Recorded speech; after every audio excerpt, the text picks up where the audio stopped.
The following is a presentation of iRacing on PTR TV. We'd like to thank all of our channel partners for their support. Please like and subscribe to the channel, and we hope you enjoy today's broadcast.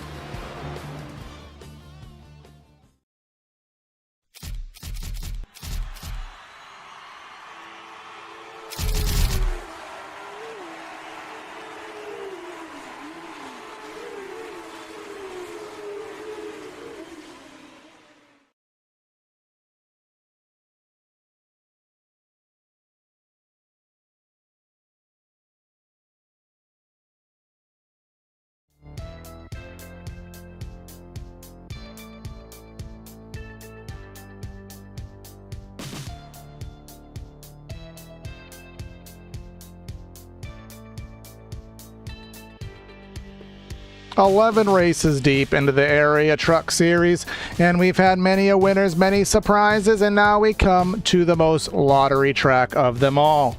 Race number 12 of the season, also the regular season finale, where the top 12 will be cemented into their playoff situations, leading to their championship charge. Who will win tonight? Will there be a wild card, or will we have the cream of the crop continue to rise? We will find out those answers in due course. Welcome everybody to PTR TV for today's coverage of the Area Truck Series. Again, our regular season finale. We'll be doing 80 laps around the 2.6 mile track here at the Anniston Air Force Base.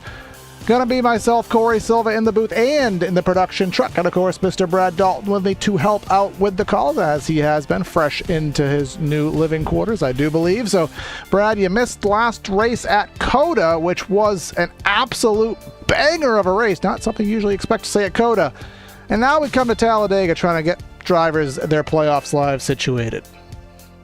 Yeah, there's no real good answer to this one. Also, good morning, good afternoon, good evening. You can tell we're both off the rocker today, but it's going to be a great one here because it's Talladega. But yeah, I watched last week and it was great to watch. I'm upset that I missed it because you know that I'm a fan of the road course stuff. But yeah, this is going to be a fun one to watch and really see how it goes. And well, we have a pit party going on in practice, and that's always a good way to kick things off. Whoa! Well, Ouch, that is not how you want to kick things off here.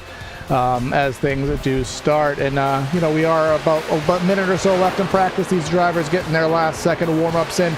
Of course, after the latest iRacing update last week, not much has changed regarding the trucks. Of course, Monday night's a lot different with the next-gen package being much different, but here at the Truck Series, these trucks will drive the same. We are on a refreshed, enhanced version of Talladega Super Speedway, so things looking a little sportier than usual. Of course, that makes me happy, but what also makes me happy is a phenomenal race as these guys get in their 2 or 3 wide practice, which they will very much need. Yeah, this is going to be a fun race to watch and just see how drivers handle through in the draft and the run. It's such a weird case to see that the make or break of everything here on the season is to try to drive your way in Talladega, a super speedway track that, well, you got to survive things like this lap after lap and get lucky. And, well, as you know, win and you're in, and top 12 make playoffs, and, well, currently as it sits, everyone's in a pretty good position. Mason Kane needs to keep it together, though. Well, actually, he doesn't, because with that asterisk next to his name, he won our season opener. He won the other plate race on the season. So as long as he stays in the top 20, he is locked in to today's efforts into the playoffs. The biggest battle is going to be between Josh Ballier and Jake Fisher. That's a 5-point variance, which, of course, we don't have any stages. But 5 points, 5 positions, that could be situated within 0.02 of a second here at Talladega, as I think we're doing some pit party donuts here on the front, on the pits. Well, that's the 55, Josh Parrish, having some fun here, having some fun before the storm here. But let's get situated for qualifying. We have 38 here, so everyone will make the race. No pressure in that category. And to be honest with you, I don't even know if there's any pressure at all. It's pretty easy to pass here in this truck package. There's not pressure. Qualifying is a formality, honestly, here around Dega. Also, Lucky Ducks. Is our number one supporter Lucky Ducks? I know we don't show bias here, but I'd say fiscally, yes. But, in terms of views, we always thank everyone for tuning in. If you choose to throw us a coffee money here and there, we do appreciate that as well. Of course, not expected at all. And we do want to thank everyone for tuning in. Like, share, comment, subscribing. We did, at the time of this recording, elapse 1,700 subscribers. So now the goal will turn to 1,800. And what are we at, mid-June? Maybe we can get 2,000 by the end of the year, a stretch goal. But we'd love to be able to do that. Of course, if you're watching on Twitch, consider following the Area iRacing Twitch series. You can spend $5 a month, get your custom emotes, earn double points that you can redeem in for free merch in due course. So, again, if you're on the Twitch side of things, consider hitting that follow and subscribe button. Let's see how things are going to go. YouTube already making predictions here. Gabe Herschel is going to win tonight is the first prediction coming through. I'm going to be real honest. After what happened at Daytona at the season opener, Mason Kane, if you are watching this later, I did not forget that you won that race. For the record, I do remember that you won that race because that was a 3-wide finish that I'm pretty sure is actually the banner on our website. So if it's not, it's on one of our website pages. But yeah, no, I will never forget that 3-wide finish. It's of course the placeholder thumbnail here in Area whenever we don't have the thumbnail for the week. And yeah, I already know that a super speedway race with Area is going to be good, so I'm excited to see how this goes. All right. So pretty tame of all the qualifying that we'll cover here this season and that we have covered. This is certainly going to be the least intense version of it, but certainly we will try to cover these times. They will be coming in very, very quickly. Here's Tanner Love. I'm actually counting 1 minute. So that is what you call a throwaway lap, to say it generically here. But Nico Servideo will be first across the line. The times will start flying on in. There goes Jake Fisher, third for the time being. Jeremy Miller in the 30 coming across the stripe. He'll be in due course. Philip Groner here. And again, these times will come in, and it'll be a mere matter of a couple hundredths, if not thousands, separating all these drivers. That's the thing with the truck series, is that these drivers are on such a high tier when it comes down to it, that especially the track like Talladega. He's in the grass. Caden, why'd you do that? I will save my tangent for later in the broadcast. I won't ruin everyone's broadcast by going on about that now, but man, don't do that. Now that is a throwaway lap for Pacioli at a 1 minute flat. Here comes Tanner Love. Typically it is only, I'm assuming it's 2 laps. I'm sure Jacob will addendum this pretty soon. Here comes Seth Noel again. I'm assuming it's legal because they did update qualifying so that even admin, anybody who's watching a session, can see what their competitors are doing. So assuming it's legal to do that in qualifying, of course, in the race, that would be a different can of worms. Batby, he is not running a second lap if it's available with that choice of line.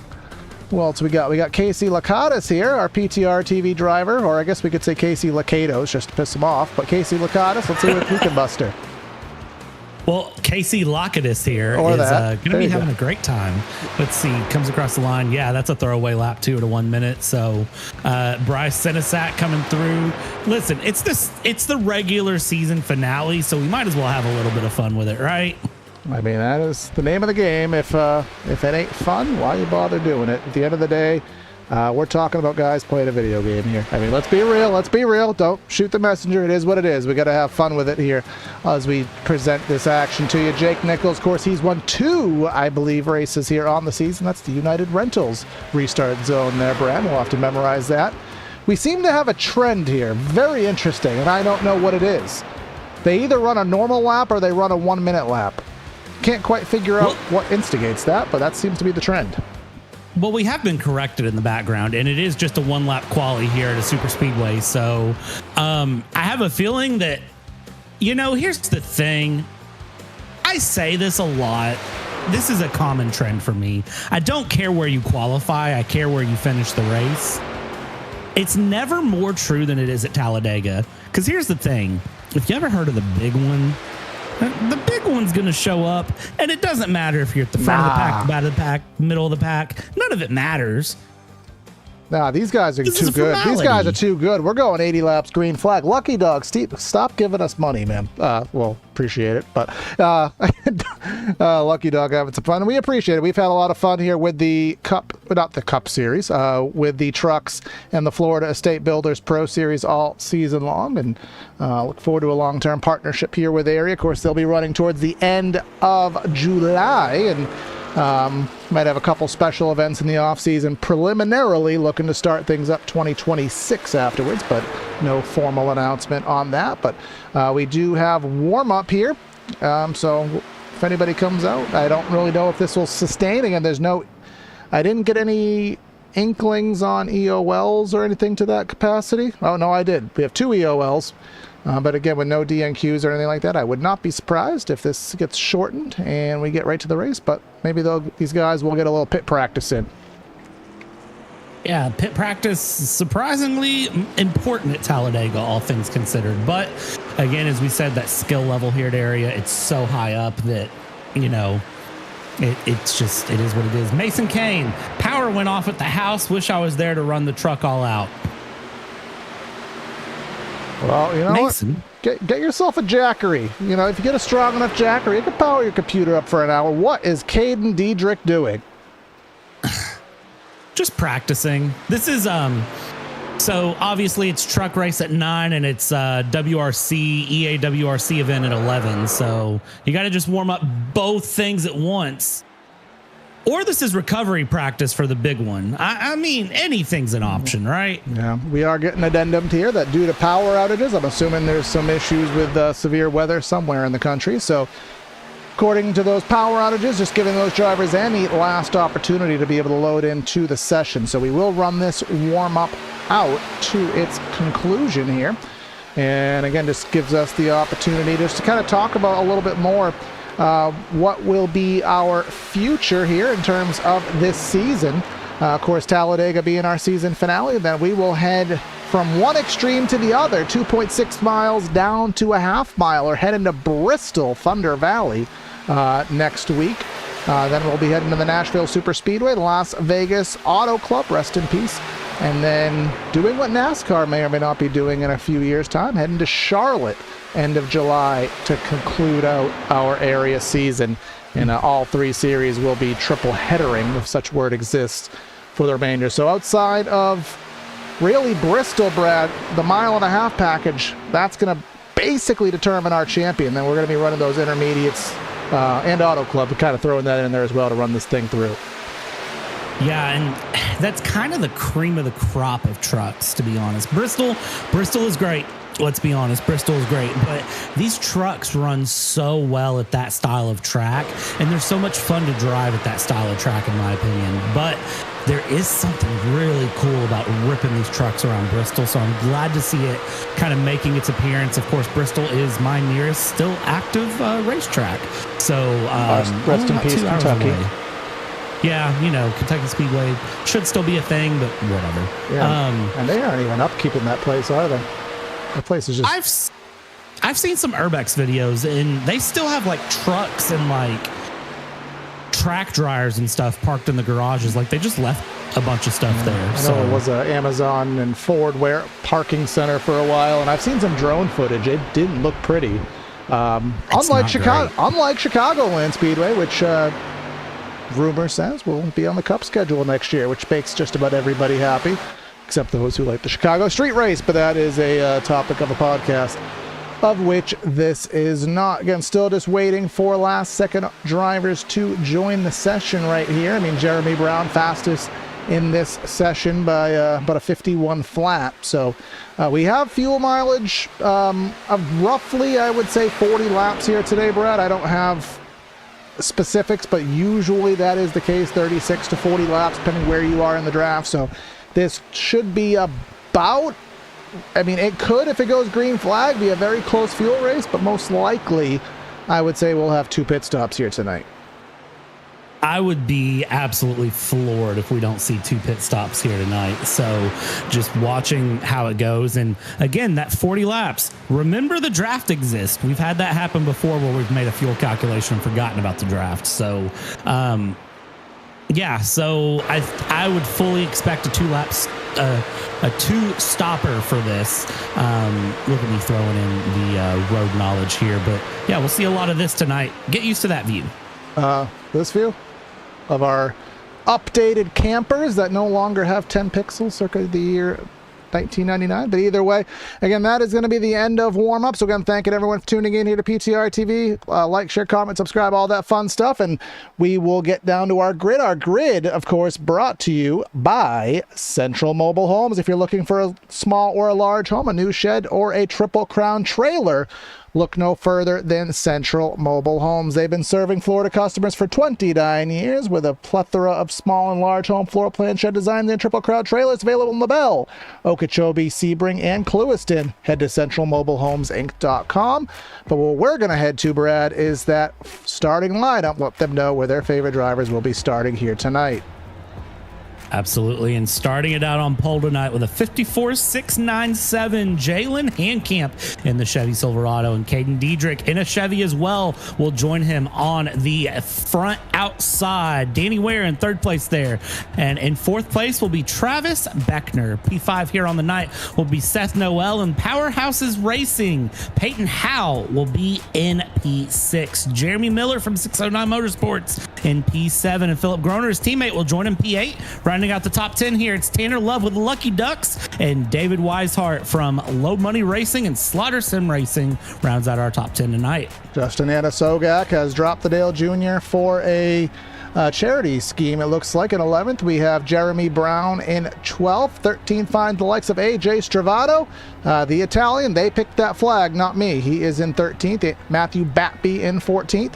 15 finds Tyler Hallman, and then Jake Fisher, Walnutport. Interesting town. I'd like to move there myself just to say that name. Jordan Kunst in 17th. Ben Pierce in 18th. Home track for Ben. And then our top 20 finds Timmy Pacioli, and then Nico Servideo, Irondequoit, New York. Irondequoit? Irondequoit?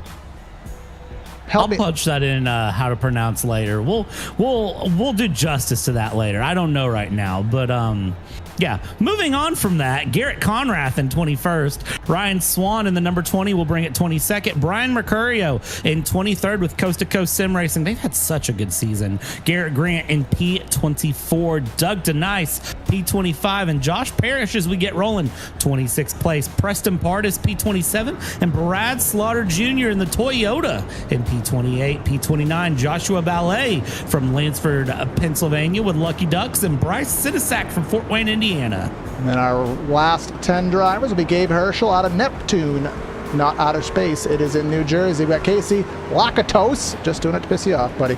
And 32nd, 33rd, we'll find Jake Nichols.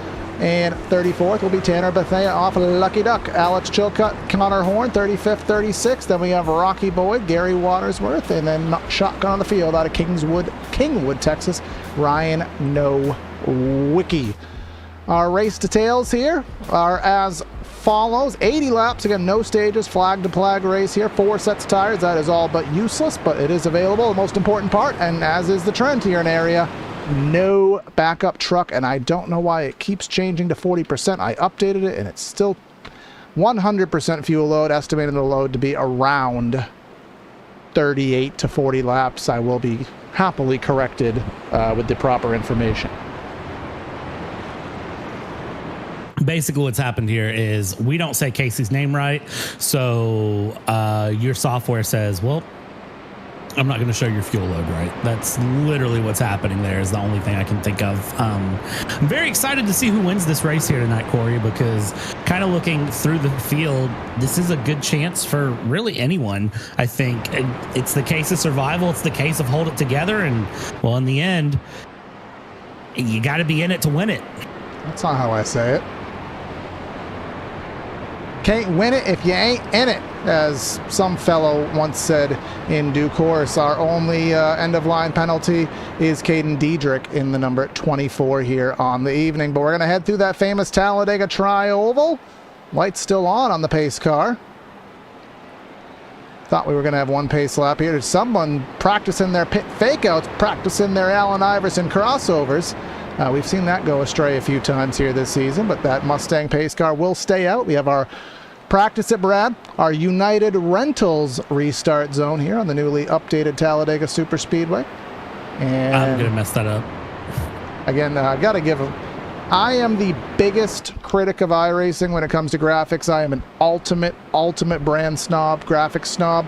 I gotta say, they hit it out of the park with these refreshes. I have been going through, trying to nitpick, and the amount of nitpicks I can find has been quite minimal. These NASCAR refreshes look great on stream. They look great in the driver's seat. And of course, they will be all transcoded and replicated into the new console game. So I got to give kudos to that, to the iRacing staff as we come off turn number 2 onto the Alabama Gang super stretch. I'm kind of with you on that one. And for those of you who say, oh, Corey can't be that much of a graphics nut. No, listen, work with him long enough and he will notice things that you didn't know people notice. And specifically, people don't notice, but he notices. So you start noticing. But it's been amazing to watch. I haven't personally gotten to jump in sim with, the real life thing of buying a house and painting a house and moving and all of the other things that are coming into that. I haven't been able to jump in sim.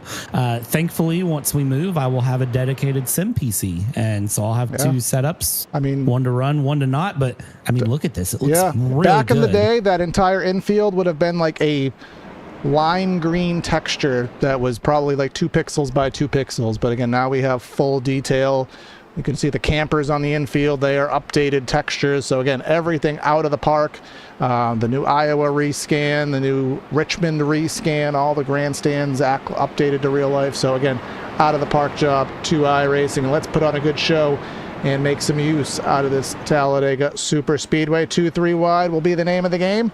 Finishing will be the goal, and who can do that and put themselves on the podium will be the answers that we'll figure out in 80 laps. Get our famous speech you always hear at Talladega.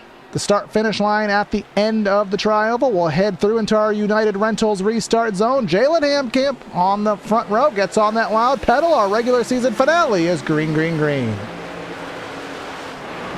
Across the line they go, and these trucks are going to wind up pretty quick here. By the time they exit 2, they'll be up to speed. They'll be ready to go here. Not a long wind-up time needed in these trucks to get going here in this draft package. And as the 67 and the 28 there up in the front, they're going to hold on and double file for the field. One thing I will say with area, they know it's 80 laps. They know it's a long time. They know there's no reason to do anything too crazy. And I'm going to just stop talking because we're already busting it 3 wide in the mid-pack.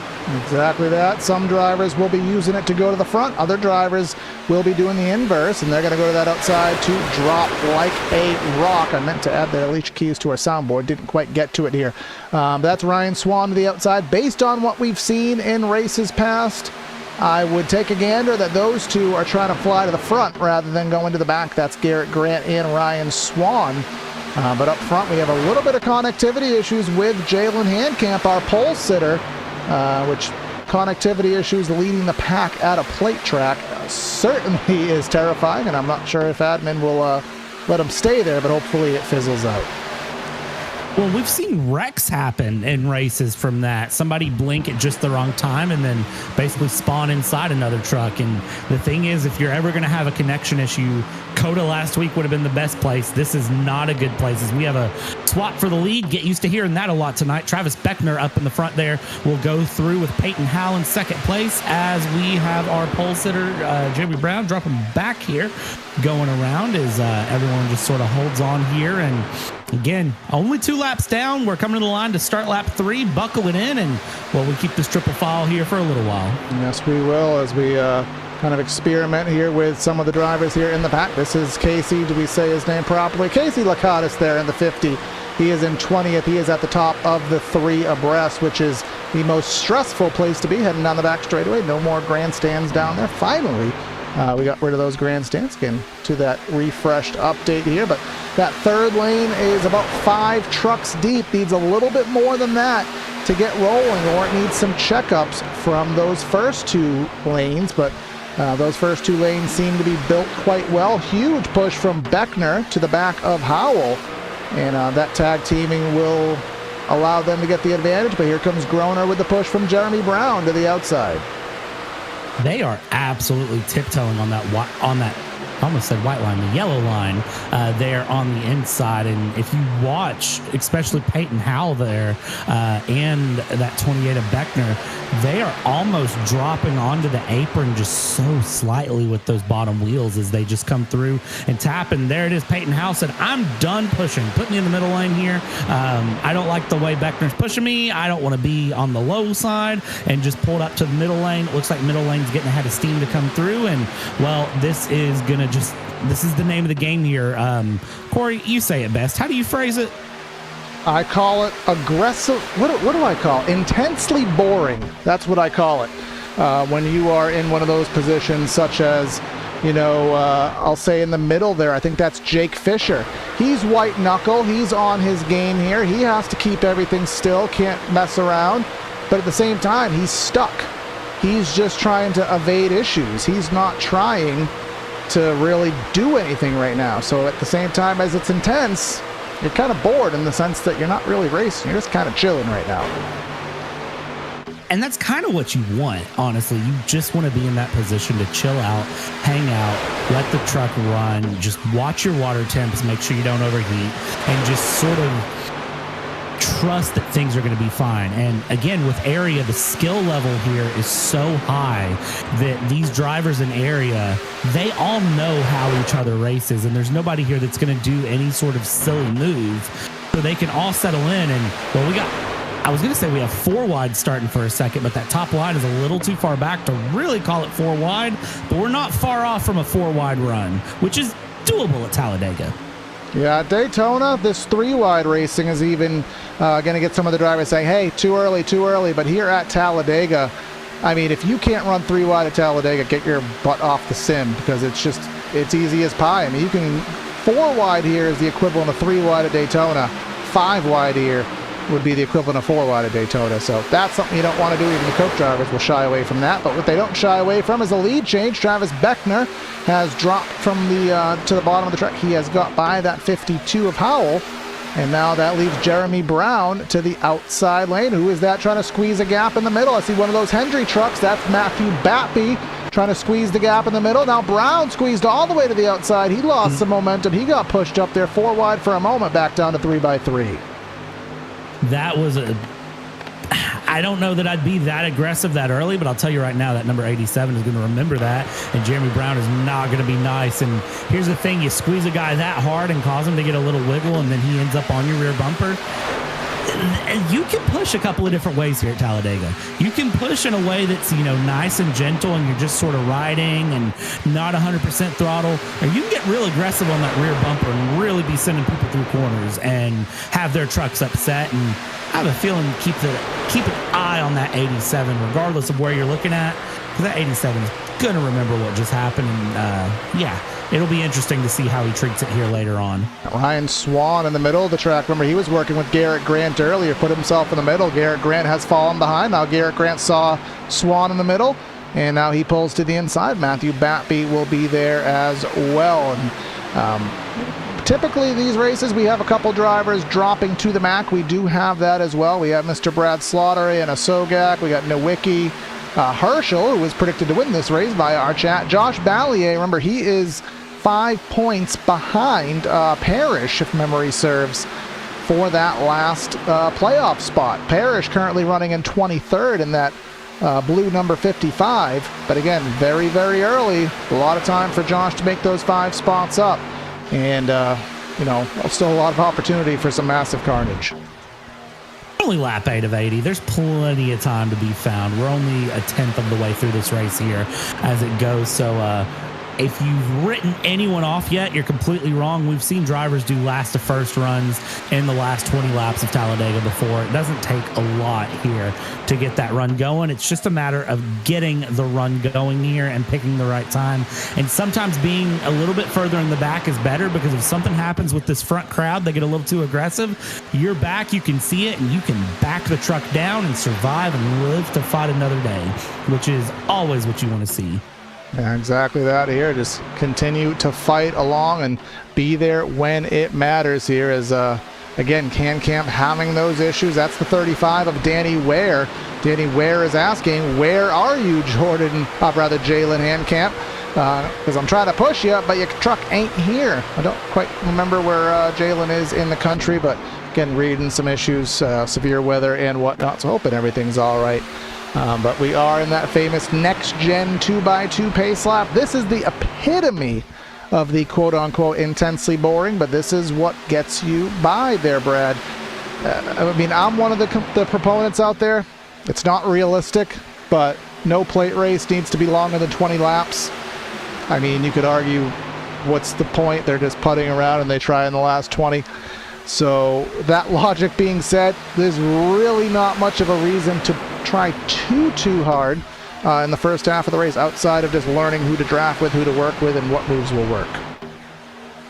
See, you know, I'll counter that, though, because this is rough. This is hard. And if you haven't done this, you know, the intensely boring that we talk about, Corey, that is really where this hits. This is intensely boring.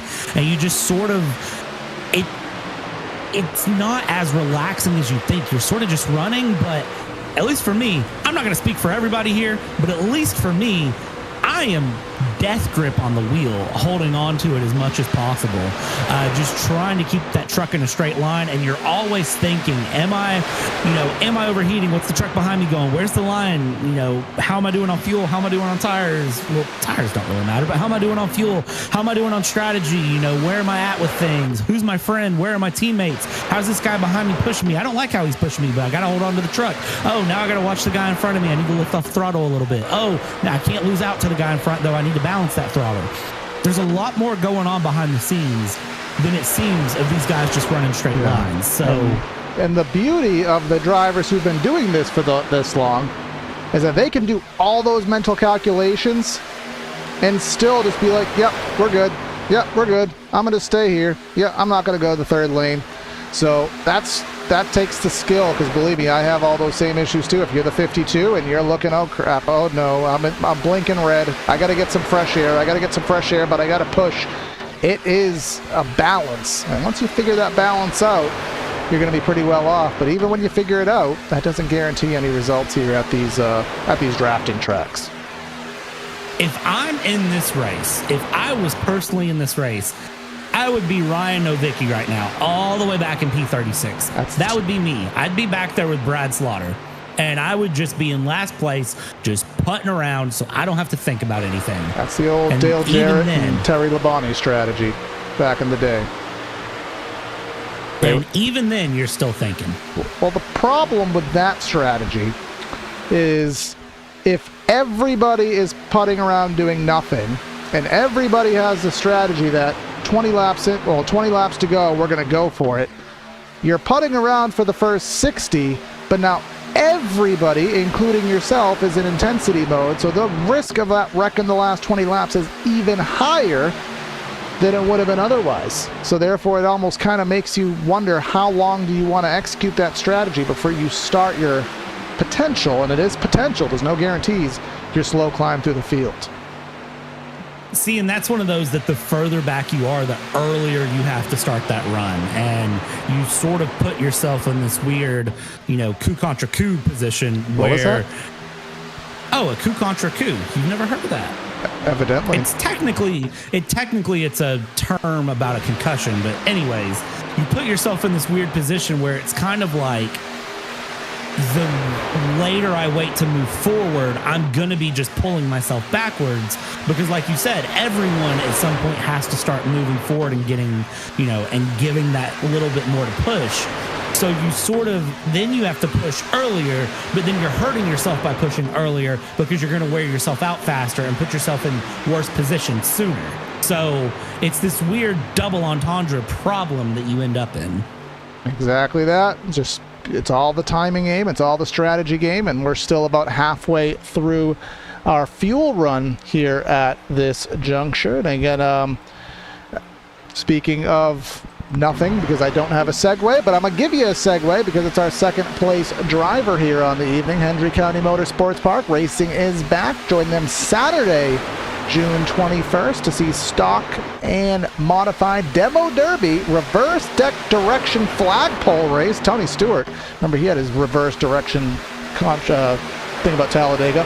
and more. Don't miss the final events before summer break with tickets for $20 for adults. Kids age 5 and under are free. Bring the family to the track with a pack of 4 for $25. Come see racing at the southernmost dirt track in America in Clewiston off US Highway 27 at HendryRacing.com. Tony Stewart had his old saying of if we don't wreck enough cars, we should split the field, go half one way, half the other until we wreck the whole field, because heaven forbid the fans aren't entertained. Gotta love classic smoke there. Tony Stewart, such a great driver. I don't care who you are.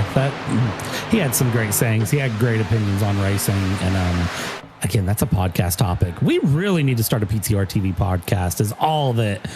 I still have the assets for it. It's called The Racer's Mind. I still have all the assets for it, saving the drive. Just a matter of booting it back up and getting people to watch it. That's the important thing. But Travis Beckner heard the spiel.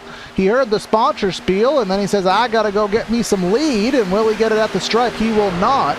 But that is Mr. David Weishart giving him the push from behind.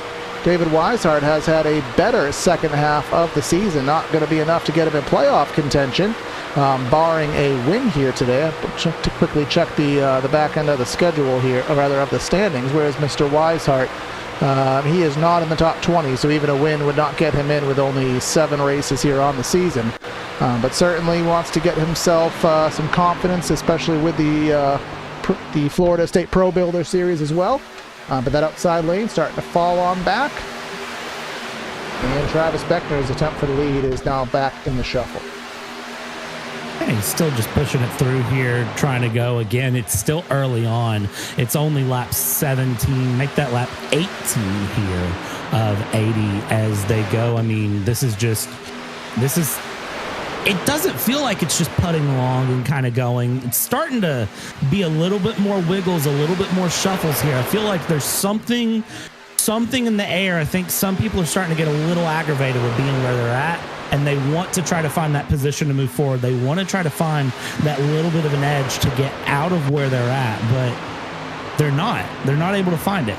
So well, I'll tell you, Brad, when I used to race more regularly and competitively about 8-10 years ago, it feels like at this point, I'd come to Talladega. My teammate said, we're going to chill for the first half of the race. We'll go later. I would go about 5 or 6 laps into that strategy. I'd say, YOLO, I'm bored. And I'd start going for it. And I have to imagine there's somebody else in this field who would feel the same way.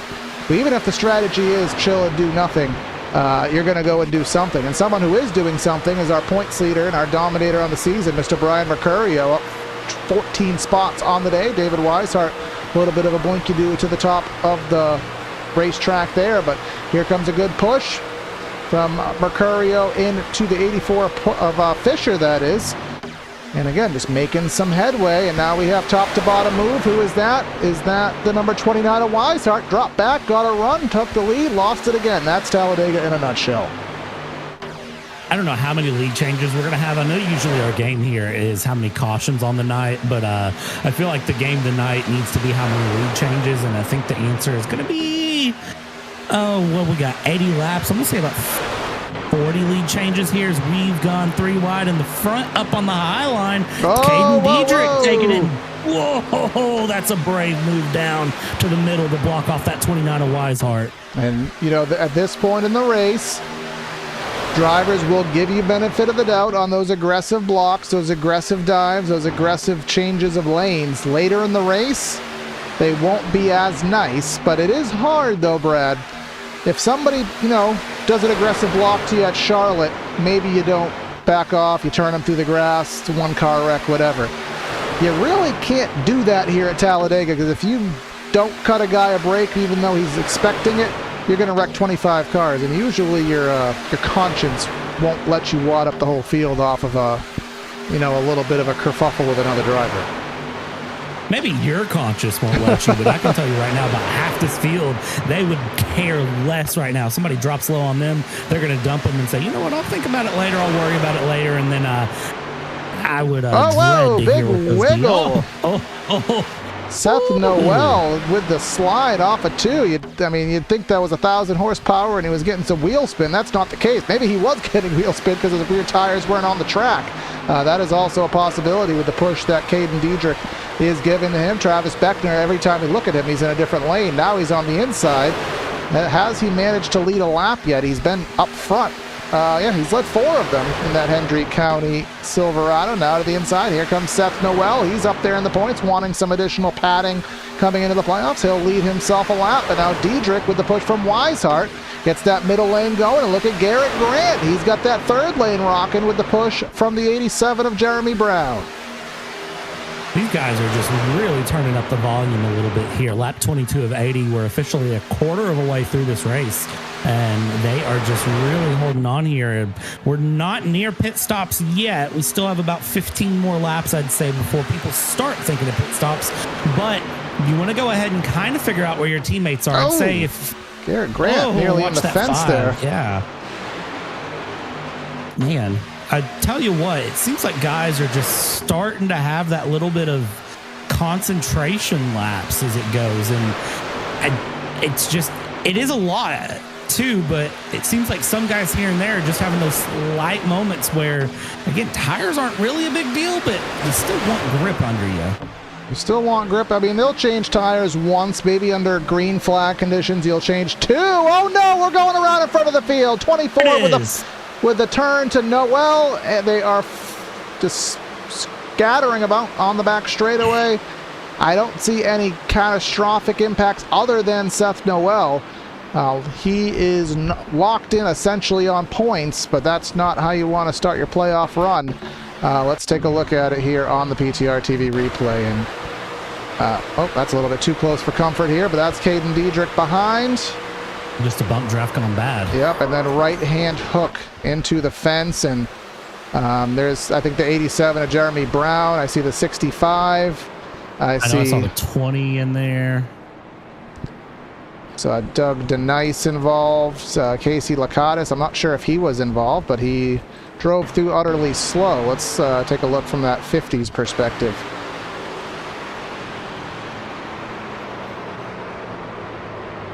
Everyone did a fabulous job of locking it down. That's Ryan Swan in that 20.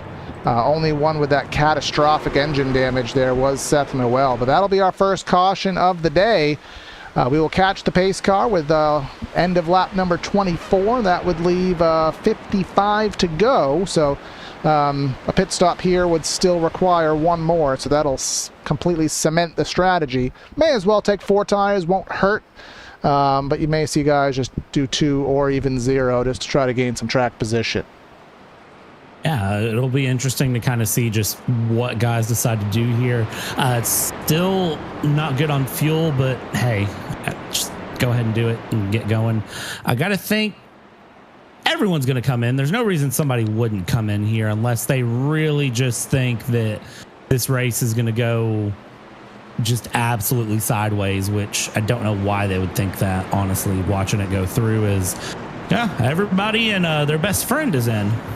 Again, whether it's just a top off, I mean, you may as well top off at the very least, even if you don't, require actual service. May as well at least top off and, get yourself some essence there. That is not the ideal pit entry for Travis Beckner. And he is just going to have to, he was able to get back in his stall. So that, no, he's not. Utter failure from him. But either way, we'll take a gander here as these drivers do complete their pit cycles here at Talladega after 24 laps. And ironically enough, Caden Diedrich being scored as the leader after that. Yeah, that does not surprise me a bit there. That was a painful pit miss. We saw drivers practice it during warm-up and during practice after qualifying, and I said it was important. I wasn't lying. I said it was important. Yeah, it absolutely is. Getting yourself that training that you need, just getting that acclimation to going down. The pit road speed here at Talladega is faster than usual, usually around, I think, it's either 55 or 60. Many tracks are 45 to 50, so even just going those extra mile an hour or 2 into pit road, it does adjust your braking point and how you have to enter your pit box. And we'll see what happens here. I'm sure the 24 will get dinged with some incident points. Of course, that will lead you to EOLs and all that fun penalty stuff we talk about. But in the short term, he is still the race leader. And that's the best spot to be in, honestly, as the race leader, because who really cares otherwise? Talladega, if you can be up in the front, it usually helps you be in a good position. So, but again, we're still so early in the race. I don't think it matters. Like, you're up front, you're in a good spot, but I don't know that it's really that nice of a deal to be. Yeah, especially being on. Oh no, he did pit.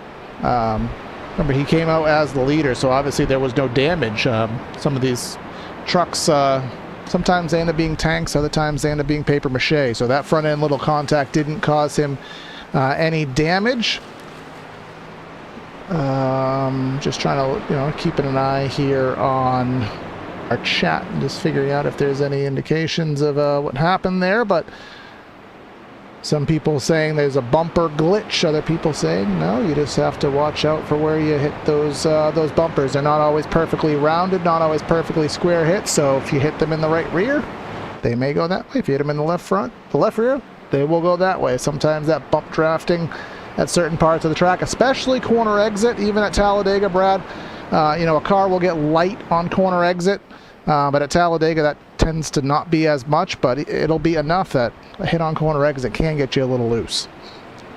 Yeah, I mean, it's just a case of, it goes in this weird combination of knowing how to handle your truck, getting a little lucky handling your truck, and then just, keeping things together. And that is one of those that sometimes it's easier said than done. All of us up here in the booth, we can kind of say whatever. And I say all of us in the booth because, you know what? We got a treat. It's the season finale here for Area Trucks. So I think we bring in a friend, Corey. How do you feel about phoning a friend tonight? Yeah, we will get him for hopefully more than 30 seconds, but adding a Hunter Sleppy into the booth. Of course, he works with me predominantly on Thursdays and as well as on Mondays. And apparently had a little free time on a Tuesday and wants to join us for some playoff finale, regular season finale plate action. Yeah, whenever Talladega is here, it's calling my name always, so try to watch as much as possible, especially the truck series. I don't get to watch that too often. I missed the spectacular race at Daytona, so I made sure to tell Mason Kane to be there to watch him win today, but his power said something else, so he is not here tonight. So he's kind of hoping for something not to happen to where he's in a predicament where he might miss the playoffs. But Ryan Swan is here, and he couldn't make it last night's race because he lost power after qualifying. So that's my guy to watch out for as we're coming up on this restart. 26 laps in, over 50 remaining. Yes, indeed the case here into that United Rentals restart zone, and the jump goes to Diedrich here. That inside lane not formed at all. Garrett Grant lost multiple truck lengths, and that'll allow David Weishart to pull in front of him. That may or may not be playing. Those drivers tend to work together quite regularly, so we'll all get formed up. Don't get your eyes off that 82 of Mercurio. Started all the way in the mid-20s. Here he is third in line to the outside lane. Coming through, they go down the backstretch, just holding on the best they can at the moment. Again, wind things up. We're still real early in this race. I wouldn't do anything too wild, too fast. Just kind of keep things together and just make sure that we keep things moving and grooving through 3 and 4. They go, and well, you can see in the back they're starting 3 wide, but up front, double file, they keep it, and never mind, I speak way too soon. Yeah, who's that up to the top trying to pull 3 wide? That's Travis Beckner. No surprise. He's been going for the lead at every opportunity tonight. Not really a surprise. It's Travis. He always likes to be aggressive, especially on these super speedways where anything can happen, and he's trying to get a third lane going, or he's just dropping to the back because he knows it's too early to be making dangerous moves. We're not even halfway through the race yet, so he's trying to preserve his truck. I saw Matthew Batby pulling out there and again trying to help that Hendry Motorsports team there, but he chose to pull back in line, and I'm just keeping an eye on things in the points there. Hunter, you're talking about Mason has to stay in the top 20 for that win to still be valid. Coming into today's race, he had 268 points. 20th was 241, so he only has 27-ish to deal with. Which I would say is comfortable, but if there is a surprise, it might be closer than a comfortable desire. Yeah, that's the tough part about Talladega because so much can happen. I mean, we saw Monday, last night in the Cup race on Monday, where it seemed like we would have a new winner that could easily make his way into the playoffs, and then everybody wrecking the trial, and they did all that for Jake Nichols' win. So anything can really happen here as we see Payne Howell go to the outside, taking the lead. Him and Jeremy Miller, ironically, those two, they were working together last night as well. Caught up in some carnage where both guys were taken out, but they're looking for vengeance from last night. And there's Miller to the outside. And then we mentioned about David Weishart earlier. He was leading, coming to the checkered flag, and then a bad block sent him spinning sideways. So a lot of guys upset about what happened last night, looking to get vengeance tonight. Yep, getting vengeance or potentially even getting more frustrated. I mean, Talladega has that lottery feel where you know, you have, especially for those who run official iRacing, you run a bad official C-fixed race, you're like, I'll do another one, that'll get better. You wreck again, nope, I'll do another one, Maybe the 7th one in ends up being good, you lost all that rating. So that's how the Talladega lottery works, or sometimes you go on a hot streak where you can't do anything wrong, and we'll see who can maybe get that category going. But there's Josh Parrish. He was up there going to try to preserve his playoff life as well. And he's up there in that 3rd lane. Bryce Senesac behind him. Haven't talked about Bryce in that 09 much. There's Batby, there's Travis Beckner, and there's Pacioli. I don't know if we said his name. He's been kind of quiet in today's efforts. Watch how Pacioli gets this together here going through. It doesn't surprise me a bit to see him starting to make a move. His 4 wide might be the name of the game, but does anyone want to go to that top line? The answer is a resounding no. Up front catches my eye because it's wiggling. A little bit of a bump there, and that's a truck into the wall. But gets back together. Senesac figuring it out here up front. 84 of Jake Fisher on the high line trying to hold it through. And yeah, this is just one of those that intensely boring. I don't feel like this ain't intensely. This guy's make me nervous. That's that ain't the case anymore. We ain't intensely boring here. There's Gary Watersworth in that 12 car running in the 10th spot to that inside lane. 609 Motorsports, and at this point these drivers are going for it. Intensity has turned up, and Hunter, we obviously with that caution. Never mind, we're dead wrecked here in the tri-oval. Yep, yellow back out, number of trucks involved. Guys are sideways and backwards facing the other end of the racetrack as the yellow flies.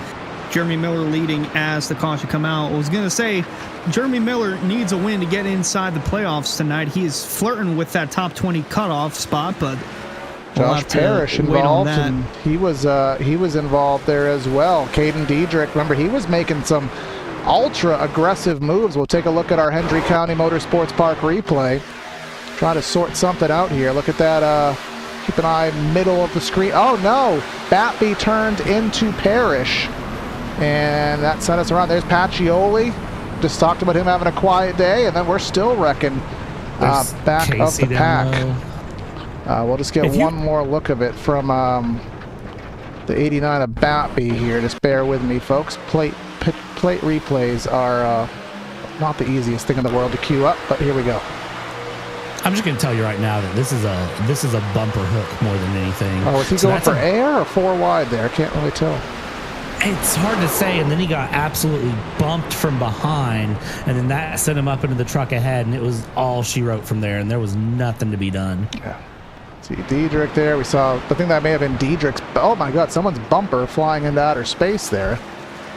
Just landed, and another bumper flying into outer space. It's raining bumpers from out of the sky. Bumpers, don't even ask why. But either way, pit stops here. This puts us 48 to go, still out of that window.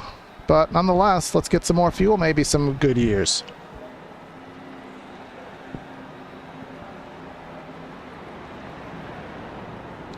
Don't miss a pit box. Don't miss a pit box. Peyton Howell, looks like really close to the edge there. I think everyone's doing good. If there is a time to miss your pit box, it'll be under yellow rather than under green.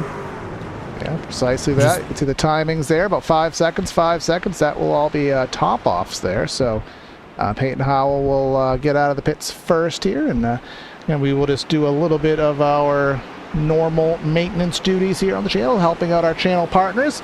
Elite Entertainment. If this race has not been entertaining enough, you can check out Elite Entertainment. Add some life to your party this, I guess, summer at this point with Elite Entertainment in Boiling Springs, South Carolina. They provide high quality band production to entertain at any location, including karaoke, singo, and more. Visit the link tree in the description for more info. That is Elite Entertainment. Just got some confirmation on the side here, Corey and Hunter, from Mason Kane that the number 31 is indeed locked in for playoff racing. So Mason Kane got the win round 1 in Daytona in stunning fashion, has had just a nice, comfortable season, I'd argue. Nothing too crazy, just getting through the season. He's looking for a playoff win. And someone who I know is not in as advantageous of a position was Josh Ballier. Remember, he was right on the cusp, and he needed a good run there in that number 7. Where does he stand after all of this? He is in 21st. Talked about him earlier. Let's see, did he get through that? I don't quite know. That Wounded Warrior Project Silverado looks good, so his opportunity still on the table. And who else is there in the top 10 that may be of issue? Travis Beckner, he should be good. You got Jake Fisher, who is borderline in that number 84. Yep, he is in 4th, so he is good. So things still looking good for a lot of those guys on the bubble. Yeah, Beckner needs a solid run tonight because he is flirting with not making the playoffs in the truck side of things. He can't afford to have a bad run, although he does have somewhat of a substantial gap between himself and Mason Kane.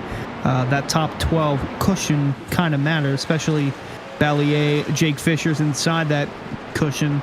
Handcamp, I don't know if he's here, or Chilcutt, Eidson, Boyd the third. It's going to be interesting, though, seeing what the next 40 laps has in store. Again, Peyton Howell, Jeremy Miller, close to winning last night. They're going to want more. Brian Mercurio going to want another win to get more bonus points for the playoffs. Jake Fisher as well, going to need a solid effort. And then Gary Waterworth, he's far down in points. This is, I believe, his 7th start on the season. He's just going for a win, so he can take a win away from anyone trying to be in a must-win situation to go into the playoffs. He's running the Joker lap, or trying to shorten this Talladega Super Speedway as much as possible down there to the bottom of the racetrack there. So we'll see what happens. But coming back here on the back straightaway, a couple drivers closing on in to the rear of the field, getting that damage repair. You see Caden Diedrich, no rear bumper. I don't know how iRacing models it, but I mean, in real life, you don't need a bumper cover at Talladega. It does make bump drafting easier, but I don't know if iRacing will model that. And the other point, I know you had loosely brought it up with Jalen Handcamp. He was our pole sitter. In the top 10, he has been having those connection issues. They seem to have stabilized. We haven't pointed much out on that, so hopefully that stays true to him, and internet doesn't take him out of a potential playoff running.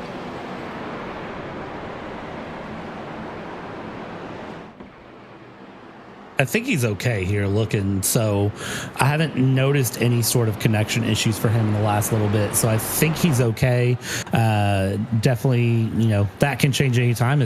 Well, we have a drift stang here at Talladega going in, and now we come through the United Rental restart zone. Man, that's so weird to say, but restart zone here where you would think a start-finish line would be, maybe a little bit later, and now we go. Peyton Howell will take us through. Does that low line figure it out this time? We're going to find out as we're back green flag racing, and I think the low line did figure it out this time. Brian Mercurio in that number 82, again making the headway there, getting the push from the 12 of Gary Waterworth. And then who else do you have back there? That's Garrett Conrath. He is second in the point standings, having a great run this season. One pole, has yet to find victory lane.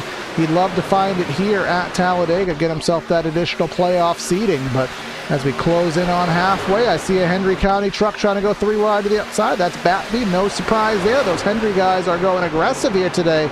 And again, third lane, that's Anna Sogak. And haven't talked about him here today. He is trying to make some headway there. Not in the Daily here truck here tonight. Oh, holy cannoli, that outside lane was wiggling. That was Jeremy Miller in the 30. I'm not sure if he got a bad bump from behind from Jake Fisher or not, but his truck was sideways coming out of 4 on board with Tyler Hallman in the 62. Right in the middle of this pack. Don't want to be in the middle, at least in my opinion, because if a wreck happens, you got nowhere to go. If it happens and you're on the inside lane, you go low, or if it's on the outside, you just better hope and pray they don't hit you. Oh boy. Yeah, Peyton Howell was making some elevator moves there, top to bottom, and there he goes, taking the line away. He saw Mercurio to the inside, had a head of steam, and that head of steam will be controlled there. And Batby and Anna Sogak, they got all the way up to the lead row for a very brief amount of time, but that tandem kind of stalled out. They're back there about maybe 10 rows deep for the moment, as currently Howell is leading things down, and will Mercurio try to get that lap lead pull to the outside of Miller? If he's going to, he's going to have to do it right now, because Miller has a head of steam with the push from Jake Fisher. Trying to get close to him, trying to get close enough to have a nice run down the backstretch. He might have it here, although he'll be blocked by Peyton Howell in that 52. Runch is going to go right to the bumper. But again, those two trucks on the outside lane, I think that's Batby and Anna Sogak that are clinging it to the two groups on the inside, and they're all they got up there. So while they won't make as much time up in the turns, but on the straightaways, it's where they gain everything else. They're bouncing in between lanes. Of course, Talladega does have the painted lanes, and the lanes are a lot wider than an actual truck length, so you'd think, stay in your lane, but you can really fit about 1.5 trucks in each of those painted lanes, so you can't necessarily run them entirely, but it gives you a reference point. And I definitely saw that outside lane bobbing and weaving, getting close to that outside lane, maybe trying to get a little bit of side traffic. You always get worried that there may be a little bit of a wreck, but here comes Mercurio to the inside. It looks like Howell moved up. He wanted to stay on that outside lane. Opens the door for Mercurio and Wildersworth to try to make that run on that inside lane. Watch that top lane, though, because they're starting to wind up here as we go. That top lane has gained several truck lengths here. They're now in line with row 3 as they go. And, again, as, you said, Hunter, they lose it in the corners, but that straightaway, that backstretch is really where they're finding it coming through, though. Up front, Mercurio, Hal, they'll come through the tri-oval, and it looks like Hal will be able to get the run. He drops low, defends Mercurio, and Peyton Howell leads another lap here. So we are 1 lap away from half race distance. And this race is anything but died down. We can see the 3 lanes are it's about as packed as it's been so far. That third lane, although only 5 trucks compared to the dozens of trucks below it, they're keeping tough with the middle and the inside lane. And like you mentioned, Brad, this is where they pick up their pace. This is where they gain everything that they lose from the turns down the backstretch and into 3. It's somewhat of a dead even race. Powell's got the advantage on the inside, Miller on the middle, and then it's still on that outside lane, I believe. Who was that? They just shuffled out. Batby. Batby in that 89 leading that charge, Anna Sogak, and then who do we have? We have Beckner back there, and in terms of attrition, we only have Seth Noel out of the race. There are 3 drivers completely out of the get-go here. I'll pause that thought because I thought we were going to go 4 wide for a brief moment. Luckily, we're able to evade it. We have Nowicki, Danny Ware, and Caden Diedrich all damaged and about 17 seconds back, so they're hoping for a caution, currently running about 53s, everybody else running 53 flats. But the halfway point here, and Jeremy Miller leading things down. Mercurio seeming to be patient. He did take a couple ganders at the lead, but ever since has just kind of relegated. But here comes another run from the 52 to the outside with the push from Fisher. Mercurio, what is that patience I'm talking about? I want the lead. Let me go try to get it. Mercurio jumping in that middle lane there. That top lane has really lost a head of steam, but there's only 3 trucks in the top lane. That's not enough to get anything going. And it seems like here at this point, the intensely boring is just intense here. That top lane's completely lost its momentum. And we end up here in this position on board with AJ Stravato. Look to the back there. I mean, you got a truck right behind you. You got a truck right in front of you. You're just there. And, if you're this Lucky Ducks truck of Stravato, you're really just there and you're waiting for the moment that there's an ounce of a chance to get out of this lane and try to get something moving here as he goes along and continues through. Everyone just holding their own at the moment, and up front, Miller ahead yet again. Waterworth actually getting ahead of Mercurio, but then they come off a 4 and that midline gets the run. Our fan cam there. Mercurio, he'll get the lead to the outside, and he'll drop down. He'll drop down in front of Miller in that 30 truck. And if you like this exciting racing and you want to talk about it more, you can talk about it on the High Banks podcast. Nick and Alex talking about NASCAR and more. Episode 228 has Jacob Bell. Jacob Bell might want to be in the next episode and talk about this Talladega thriller. High Banks podcast available on Spotify. Here comes that outside lane. Brad, you talked about 40 lead changes. I don't know if we're going to get that. We'll take a look at it later, but this lead has been flip-flopping lap after lap. We'll pull up our stint so you can get a gather as to where things stand. Only 10 laps in. Hunter, we were estimating 36 to 40 on the fuel load, somewhere in that ballpark, depending on the draft. So again, we're going to be short probably about 10 laps to finish this thing out. Yeah, it was about the same as last night where these guys were running really long, and then there was a late yellow that kind of changed everything, and then some guys actually short pitted for fuel, maybe half a can of fuel, because they didn't think that we were going to get green, white checker attempts, but lo and behold, we went and ended up using all three. Oh. So that might be a situation that these guys have to take into consideration. 5 of the 6 Talladega races went into overtime. Tanner Love. For that kind of move, we're going to have overtime. Yeah, so last season didn't go to overtime, but seasons 1 and 5 did have an overtime finish. So these guys got to keep that in mind whenever they're making their pit stops late in the going.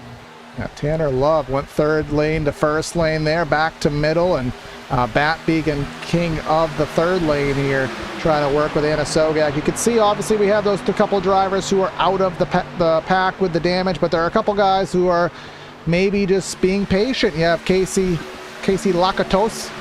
I just want to piss him off. I don't know why, Casey. Love you. You're nice to us, but I just want to piss you off here today. Jake Nichols in the 73. Have we ever gone this far in a broadcast and not talked about Jake Nichols? He is currently running 30th and just putting around, but I have a suspicion that ain't going to be the trend for the entirety of it.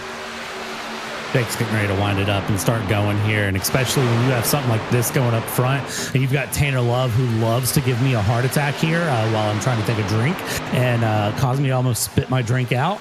Yeah, if I am Jake Nichols, I am putting in the back, because I have a feeling, we had a wreck earlier. We had another wreck earlier. We haven't had the big one yet. We haven't had that infamous big one here. Give it time. Give it time. These guys are starting to kind of cut the chains off here and get a lot more intense and a lot less boring here as Mercurio gets the run there in the middle down the back here. And yeah, this is going to be a fun one. It's shaping up to be that way. The outside lane has regained focus and momentum on, well, the leader, Payne Howell, jumped down to the middle. Mercurio's dropped down to the inside, leading that line. Here comes Howell's going to have a solid run coming through the tri-oval. Tanner Love now behind Mercurio, pushing him through. Mercurio looking for his 5th win on the season, just trying to add to his playoff total before Bristol in 1 week's time. And that's kind of another variant to the strategy that we really haven't talked about, is obviously we've put a lot of focus on the drivers who are on the cut line, but we haven't put a lot of focus on the position that Mercurio is in. He has more playoff points than anybody. He is seeded rather well, so he's playing with house money. If he ends up on his lid, oh well, whatever. I'm still leading the playoff seeding by a lot. If it works out for me, maybe I'm adding to my total. He literally has nothing to lose and all to gain, and that is a very privileged position to be in here at Talladega. Yeah, not to mention he's got the regular season title locked up as well, which that carries bonus points with itself going into the playoffs. So he's really playing with house money, bro. I still don't know if I'd want to be him, though, and be in that position, because the thing is, you have nothing to lose, but you don't want to put yourself in a bad position going in. You don't want to end the regular season on a wreck or ticking off a bunch of guys and then ending up in a position where you have no friends in the playoffs. You want to keep your friends, you want to keep your teammates happy, and you want to just, try to make sure that, as we talked about, the playoff races, other than Bristol, they're all going to be a similar style of track where you can benefit from having friends.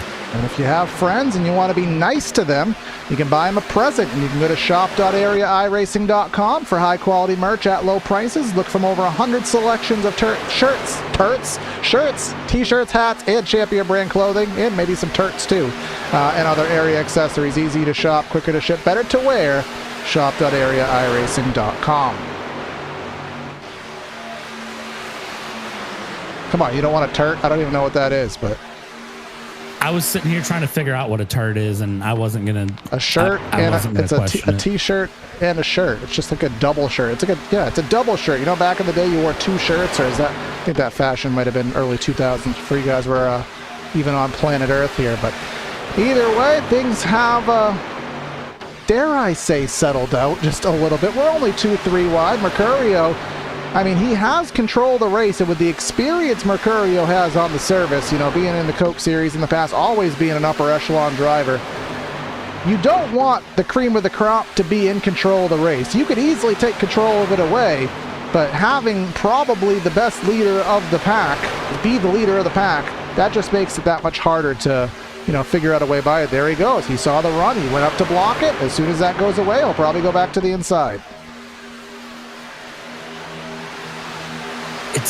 It's just such a weird position to be in when you're in that position too. You're just bouncing around in the mirrors, looking around, just figuring out where the best place to be is. And, you know, really, if that middle line wanted to mess with Mercurio, they'd all jump to the high line and just let Brian kind of, you know, fall victim to, you know, that Alicia Keys just open hole mode where he just drops back into the pack and just swallows up through, and nothing to be done here as we cross the line lap 50.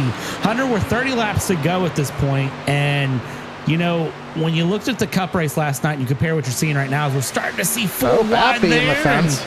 Settles it out.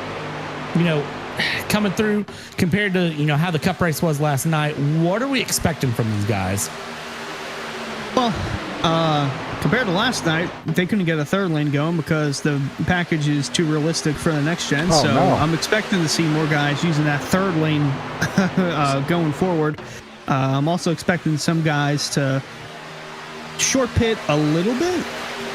I don't think they're going to want to stay in for too long for just fuel. So they might try to shorten it up as quick as possible so they can get back out there. And I don't think tire wear is going to be that much of a concern on these trucks, although I could be wrong. But I'm expecting to see the guys who are desperately in a must-win situation like Garrett Grant. He's inside the top 20 in points. If he wins right now, he's locked into the next round, or locked into the playoffs entirely. I thought that was Bryce Senesac behind him, which if he wins, he also is locked in, but that's Tyler Hallman. So best friends working together in that middle lane. So what you're saying there, Hunter, is that iRacing nailed the next gen too much to the point where it made the racing, dare I say, less than stellar. It made it realistic as possible. Okay, so we'll take that on the positive. I praised iRacing a lot. We'll praise them a lot. Now we are praising them with the flaws of the next gen model, and wait till they go a mile and a half. It'll probably be that much worse. But here comes Mercurio to the outside, and our chat shall not be too dismayed because Timmy Pacioli, he was in that big one to a small capacity. I mean, he's in 19th, so I mean, that's not to write home about, but he's in the thick of it, which is all that matters, because that means he has a chance to take advantage of it here. That what's on tap, number 86. So, you know, he is still in the mix of it as well. You saw top of the shot, those other three drivers about to go a lap down, Nowicki, Ware, and Diedrich. They're 43 seconds back. Saw them at the top of the shot. They are praying for a yellow that may or may not come. Only one caution on the day for cause, or two. No, it was two for cause. But we still haven't seen the big one, but we have seen the elevator traffic moves top to bottom. There goes Powell running the middle. You know, I kind of felt bad when I made the thumbnail for this race because I put Pacioli on it, and it was from a particular moment that he had earlier in the season that I thought looked really interesting. And I was like, this makes for a great thumbnail, and it's going to have people scratching their heads. And then I remembered that a thumbnail curse is a real thing here, Corey. Just like the Madden curse. Or the NASCAR curse. The NASCAR cover curse, I think, was actually a real thing, too, back in the console era. Basically, I was hoping I didn't thumbnail curse him. And the fact that he's back at where he started P19, and at the time of that shot was running P19, but we're 4 wide, so don't really write home too soon as we go back to 3 wide after a split moment to 4 wide. These guys up at the front are making me nervous. Yeah, back there, he's making me nervous quite a bit. Oh, there they go! That's Parrish around. He ain't recovering from that one. There's the 40 of Doug DeNice. 55 of Parrish seems to have gotten the worst end of that stick there. And that's not good for him in his playoff picture. And an insta-tow for him, so that was clearly terminal. Ouch. Keep an eye on that 55, top of the shot there. He got a stack up. Miller, a little bit of a stack up there. Here comes the 77. Yeah, it was a checkup, and then the 77 kind of with the finishing touch there, Tanner Bethea. Really nothing Tanner could do. Very hard to react to checkups.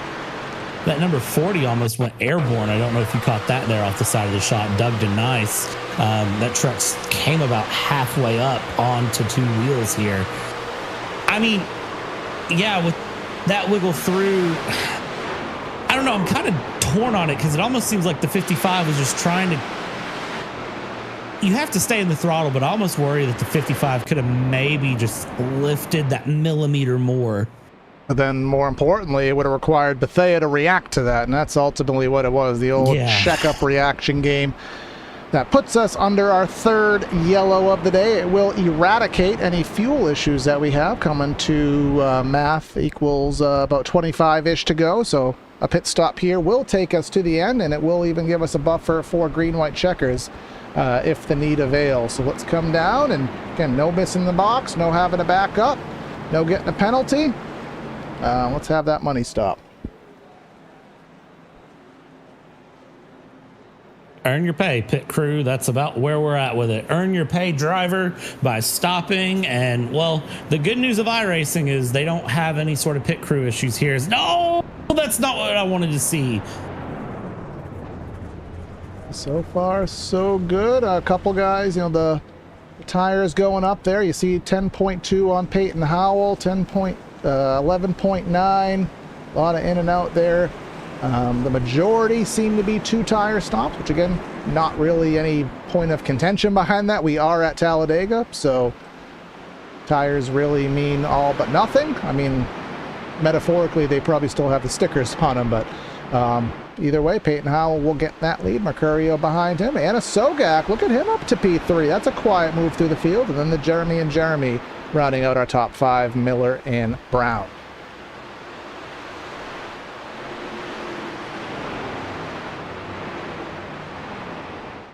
Of course, if you have not subscribed here to PTR TV, we talked about it earlier, but always nice to get a little bit more. Make sure you like, share, comment, subscribe, having some fun here in chat. Hit 1,700 on our mission to 1,800, and then we'll be live. Are we live tomorrow night, Brad? I don't know that schedule offhand. Yeah, we're live tomorrow. Elbows Out Racing, the multi-class 60 brought to you by IDI, will be live starting tomorrow. They kick off their 2025 season 3 with 60 minutes of Daytona. They have changed this season up too, Corey. They were GTPs and GT3s. It's now LMP2s, which I am very happy about. So lots of great things to come there tomorrow. And then, of course, we're back here Thursday night for the Florida State Builders Pro Series, which that's going to be a wild race. That is going to be a wild race, let me tell you. Because if anybody in the NASCAR world knows, the Xfinity car is the best. Wait, is that bridge thing new? Must be new. I don't remember seeing it, but it looks cool. But the Xfinity car, hey, squirrel. The Xfinity car is the best car on the service in every way. So drafting in the Xfinity car, tandeming works even better. Everything that you see here in the truck is just even next level. So if you like what you see here, definitely do not miss us on Thursday night. It'll be me and Hunter for that show. Indeed. Be here for it all. I love Talladega weekend. Again, it's always so better to watch than it is to drive. It's better. No, let me asterisk that. It's good to watch when you have guys that know how to race. Because believe me, we have all.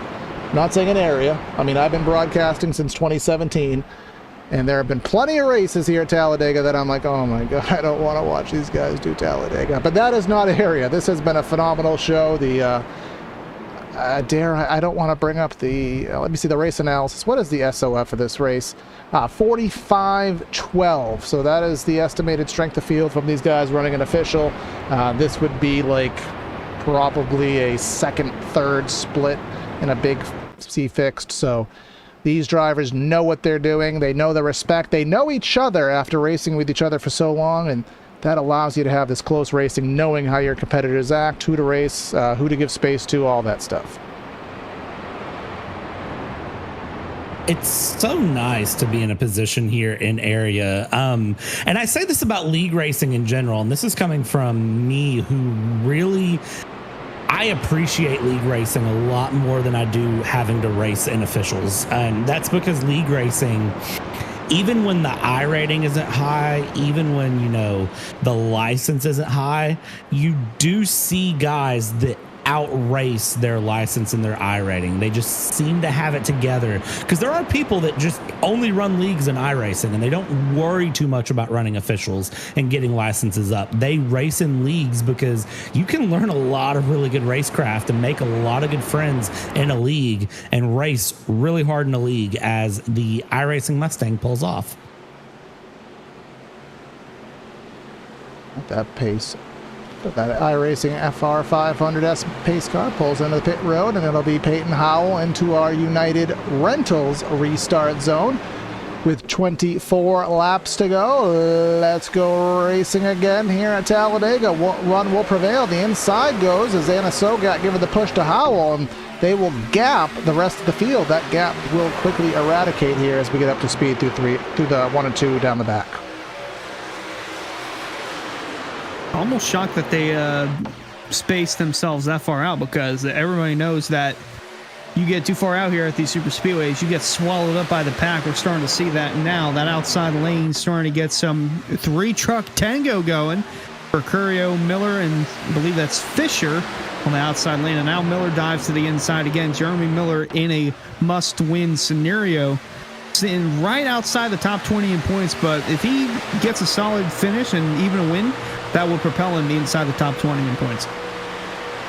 Jeremy Miller, season 6 pro and truck team champion there on 609, but he wants to get himself a driver's trophy and have a lot of bit of work to do. Is Mercurio again, since he's been up front, even if he's not the leader, you can just see the command that he has in that Rebel Rabbit Hard Seltzer F-150 there to the outside. He has command, and everyone knows that, all right, if I want to get somewhere, may as well work with him, and then we'll find the strategy to get by later. But there's the push from the 84. Garrett Grant in that 5 truck.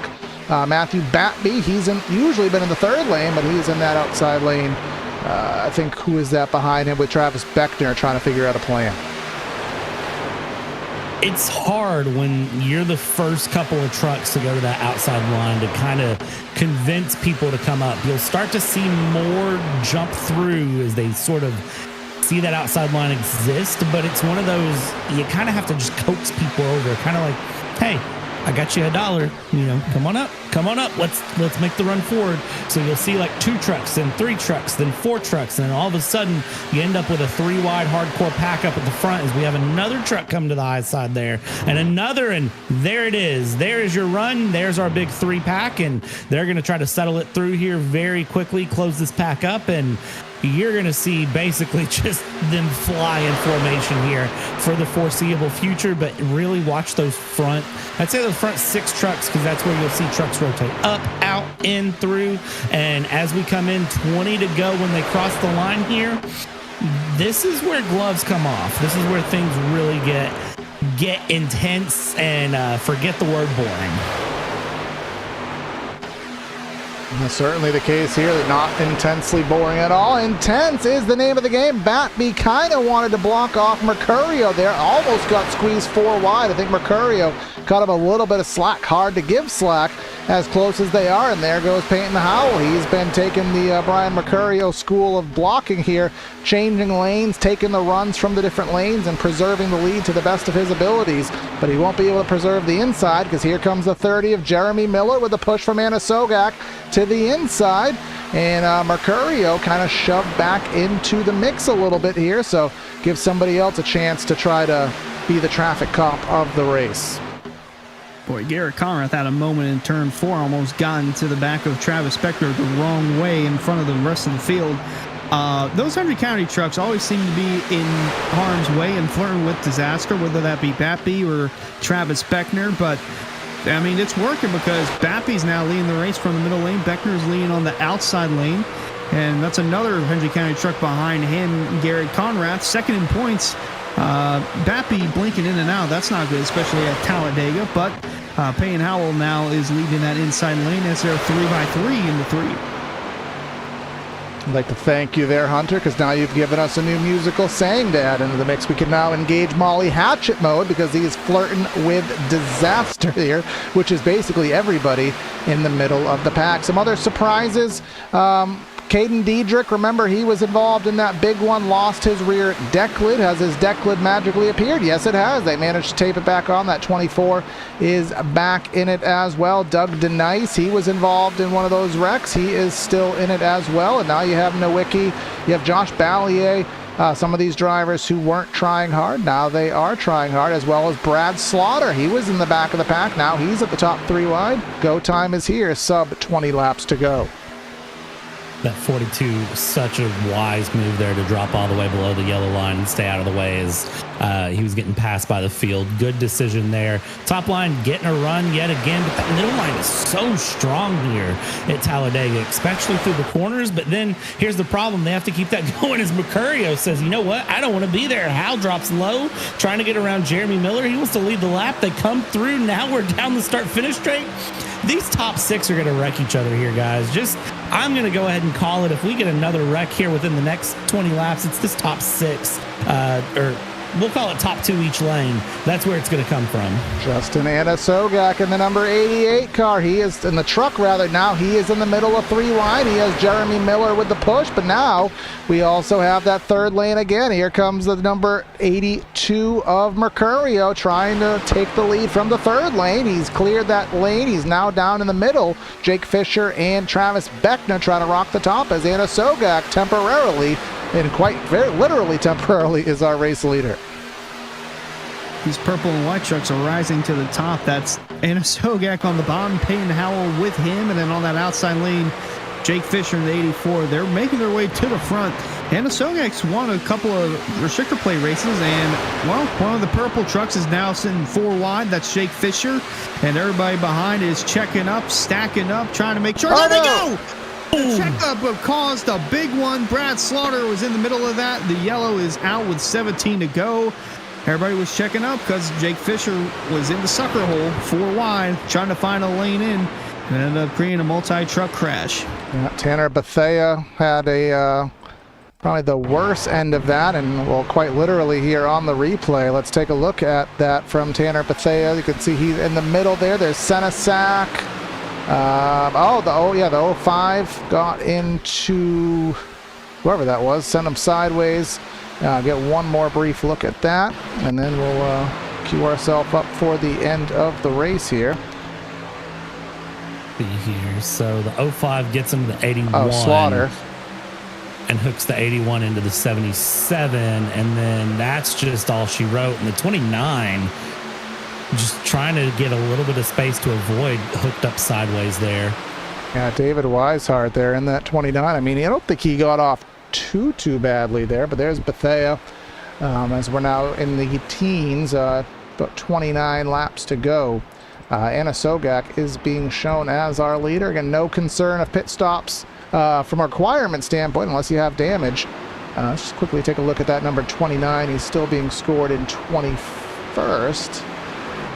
Well, he got off pretty easily there, it seems as like. How about Mr. Brad Slaughter? He had that right hand hook. Yeah, he did not get off as lucky. You can see that right front. Just talked about. Ouch. He was in the, remember, he was in the back. He was putt-putting around. He turned the, and this is what we said before you came on into the broadcast, Hunter. Everyone is turning the go switch on at the end. So if you are one of those drivers who's putt-putting in the back, waiting for the end, when your time to go is everybody else's time to go, and that makes it that much harder to get through the field without incident. Point in case there. It's only going to go up from here because we're not going to have too many laps left for those guys in the back to try and work their way to the front. They're going to have to rely on the guys up front to make some aggressive moves and blocks that are going to create wrecks. And those guys in the back, they're going to have to find a way around it, no matter where it's out on the track. It could be straight away in the middle of the turn, tri-oval. Just brings the intensity up so much more. And we mentioned about guys that are in a must-win spot, those that are deep in points. Well, Justin Sogak, looking at him, he's 23rd in points. If he can hold on to this win, 99% sure that would put him inside the top 20 in points. But again, we'll have to wait and see what the end result is and what the points tally up to. But Anna Sogak's in that position. Peyton Howell and Brian Mercurio, they're already in the playoffs with wins on the season. Anything is extra to them. Jeremy Miller needs a win. Jeremy Brown, don't think I've called his name all night. I'm trying to see where he's at. He's 27th. He is a super long shot for winning in scenario. Tanner Love, Bappy, Hallman, Garrett Grant, Jordan Coons. I mean, if the cookie crumbles the wrong way, those guys in the back, they're going to have to find a way around it to be in it at the end. That's how these restrictor plate or just drafting style tracks, I think is the new verbiage of them. These drafting style tracks, of course, the Cup Series has had Daytona as the regular season finale for multiple years in a row. I was actually lucky enough to go to that race live in person, and that was quite the experience. But from the driver's seat, for those who are in that situation, you'd kind of wish it was anywhere else. But again, we will conclude today's race, get our playoff picture situated, then we will head to the half mile on the newly refreshed and updated Bristol Motor Speedway. Not sure how that track currently races, if it's still top line only or if they've kind of added some variable grip to it, but we'll look forward to that, and we'll conclude a season here in about a month and a half here in season 7 of the area series here. But we'll get ourselves most likely 1 to green. We'll take the green flag with 13 to go, which is only about 10 minutes of action. 10 minutes to situate a championship picture. The intensity, well, it's already been at 10. We're about to crank it to about 11 or 12. I don't know if I can take this. This is going to be such a fun one to watch here. Drivers just, the thing is, you know that they're not going to give each other an ounce of space. If they were being nice and lenient, you know, Mercurio was giving room and they were all, you know, playing kind and friendly with each other before. Relatively kind and friendly, I would argue, in certain situations. No, any sort of niceness, if you come down and I'm in the lane, I'm not backing out. You're just going to hook yourself and I'm done with it. I don't care. That is exactly the mindset that some of these drivers are going to flip to as we go in and, you know, get ready to finish this thing up. And again, some drivers are racing for a championship picture here. They're racing for a championship run. They're not just here, you know, saying, hey, I want to win. And I would argue that everyone has, you know, kind of that golden star that they want to beat Brian Mercurio if they can. He's been so dominant this season in this regular season. If you can knock him down a peg and just take the win from him in Dega, where he's even been dominant in Talladega and up front in a conversation name, like, it just feels good. I do want to randomly just add as well, Connor Horn is joined the race about 8 laps ago. I'm not sure if his power just turned back on. I think he said something about having some issues in our broadcast chats, but did join the session. So Seth Noel was last. He's no longer last. Connor Horn is running last, but at the rate he's going, he's 15 laps away from the next position. So actually, I don't even think it's mathematically possible for him to gain any spots. But either way, just making a note, he did join the session for his own entertainment and points purposes. But either way, let's come down into the tri-oval. Hunter, how about you call us down for potentially the final restart of the race? Could be the final restart of the race, although I would lean towards the likelihood that we might get at least 1 more, maybe 2 more. But for now, it's Anna Sogak and Peyton Howell on the front row, going to be leading the way through with 13 to go when they cross the stripe. Anna Sogak with a great push from the 30th Jeremy Miller. Again, in a must-win scenario for him. But both these guys on the outside lane actually in a must-win scenario. And here comes Peyton Howell with the shove from Brian Mercurio. And these guys are going to fan out 2, 3, maybe 4 wide, although the last time we saw that, it created caution. So I'd say 3 wide would be sufficient enough. Jeremy Brown sitting comfortable, that third truck on the inside lane, and there goes the middle with Anna Sogak and Miller pushing her way through to the front. We just want to point out a little bit for just a very quick point. Anna Sogak running a different paint scheme here. They're always running the Dale Yeah, Hell Yeah car truck. He's running the Alpha 1 Foundation, as we saw on that truck. Obviously a charity that must be near and dear to him. So he's probably trying to have a good result, and he is doing that, leading this thing down, or at least in the second position as they kind of flip-flop for that race lead. But Mercurio giving the push to Howell there. Those that purple truck and the green truck tandem up, and look at that third lane. Timmy Pacioli, the recovery of the century here, trying to make that third lane work. And who is that? That's Jordan Kuntz. He is going to go up there and try to take some of that momentum. And there goes Tanner Love in the 71, third lane charging. Ask Pacioli what's going to be on tap tonight, and his answer, if he has his way, is going to be Victory Fuel. He'd love to be up in the front here and get the win, and it's possible. He's charging it, he's going for the move, and he's putting himself in the right position as Jordan Kuntz here on the high line behind Tanner Love. Would love to take a win away from Tanner Love here, and again, everyone would love a win here at Talladega. Cross the line through the tri-oval, and, well, cross the line here in about 5, 4, 3, 2, 1. There it is, and call it 11 laps to go as they cross the line as we continue into 1 and 2.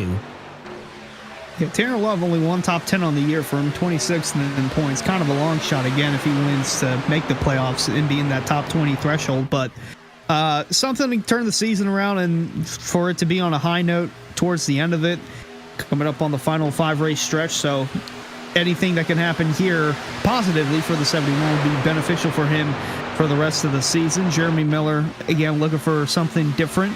Tyler Holman in the 62 is going to be his pusher. And now he'll be blocked by Anna Sogak in the 88, and then leaving the inside open for Peyton Howell to get some help from Brian Mercurio. And then that third truck in line, Jeremy Brown. Keep an eye on him. He could be a threat as we come across the stripe with 10 laps to go. 10 laps to go. Could count it on 2 hands there with the amount of laps left in the race. And you see this pack that consists of 31 trucks. Casey Lakatos is the final of which in this lead pack. A couple drivers have dropped off the back due to damage. Danny Ware, he is off by his lonesome, and we're wrecking down the back straightaway. Huge, the big one has occurred at Talladega. Wreck. Dozens of trucks involved to the inside wall. Playoff hopes up in smoke. Carnage everywhere. And we're going to have another late race restart. That is... Who's got a truck? I mean, I was just about to make a comment that, you know, we've had so many races here at Talladega in history that have a guy running dead last finished second because of a big wreck. And quite literally, you could see bad push 30 to the 88. 88 almost went up around and upside down. And just look at the amount of drivers. That shot kind of encapsulates it better than I would have expected. Everybody essentially involved in it, but it all stemmed from a push gone bad. Anna Sogak with the bad push from the 30 of Miller. And trying to sort out here on the back end. Again, replays at a plate track, folks, are a pain in the behind. So there we go. I think this should be a good indication. No, it's not.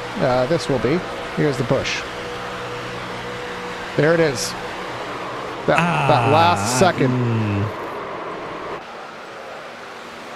And there is the utter chaos. Jake Fisher, Jeremy Brown caught up in that. Man, a lot of guys involved in that, but the ones that weren't involved, Peyton Howell, Brian Mercurio, they're sitting pretty right now in those first 2 positions. I think Jeremy Brown's going to come back and get his third place spot. Depends on when the yellow came out. I'm getting asked by our YouTube chat to take a gander just because why not? Being told Jake Nichols had a very, very good perspective of that. So let's privy to that. Jake Nichols hasn't really been on the broadcast here today, surprisingly. But let's see what he saw. Or never mind, to just decide to change cameras. Here we go. This is going to be... All right. Oh, he missed that by a what? And he stole What? Snuck through that like a boss. That, I mean, is that Ricky Rudd Save of the Race Award right there? Queen made it through, but Queen made it through. Look at this. You want to talk about Moses part in the Red Sea? And it's still not over yet. just- It's the last second my there. Had to God. swerve Anna Sogak there. So, yeah, we'll, I think we're going to give old Jake Nichols here the Ricky Rudd Save of the Race Award. How did you save that car? Well, I'm just so daggone good. Now, that's usually for a save. I mean, I guess evading a wreck can count as a save. I guess we'll stretch it to that category. But either way, you could see who is left behind the pace truck. It is approximately 18 trucks. Pit road is busier than a Chick-fil-A on a Friday night on coupon night.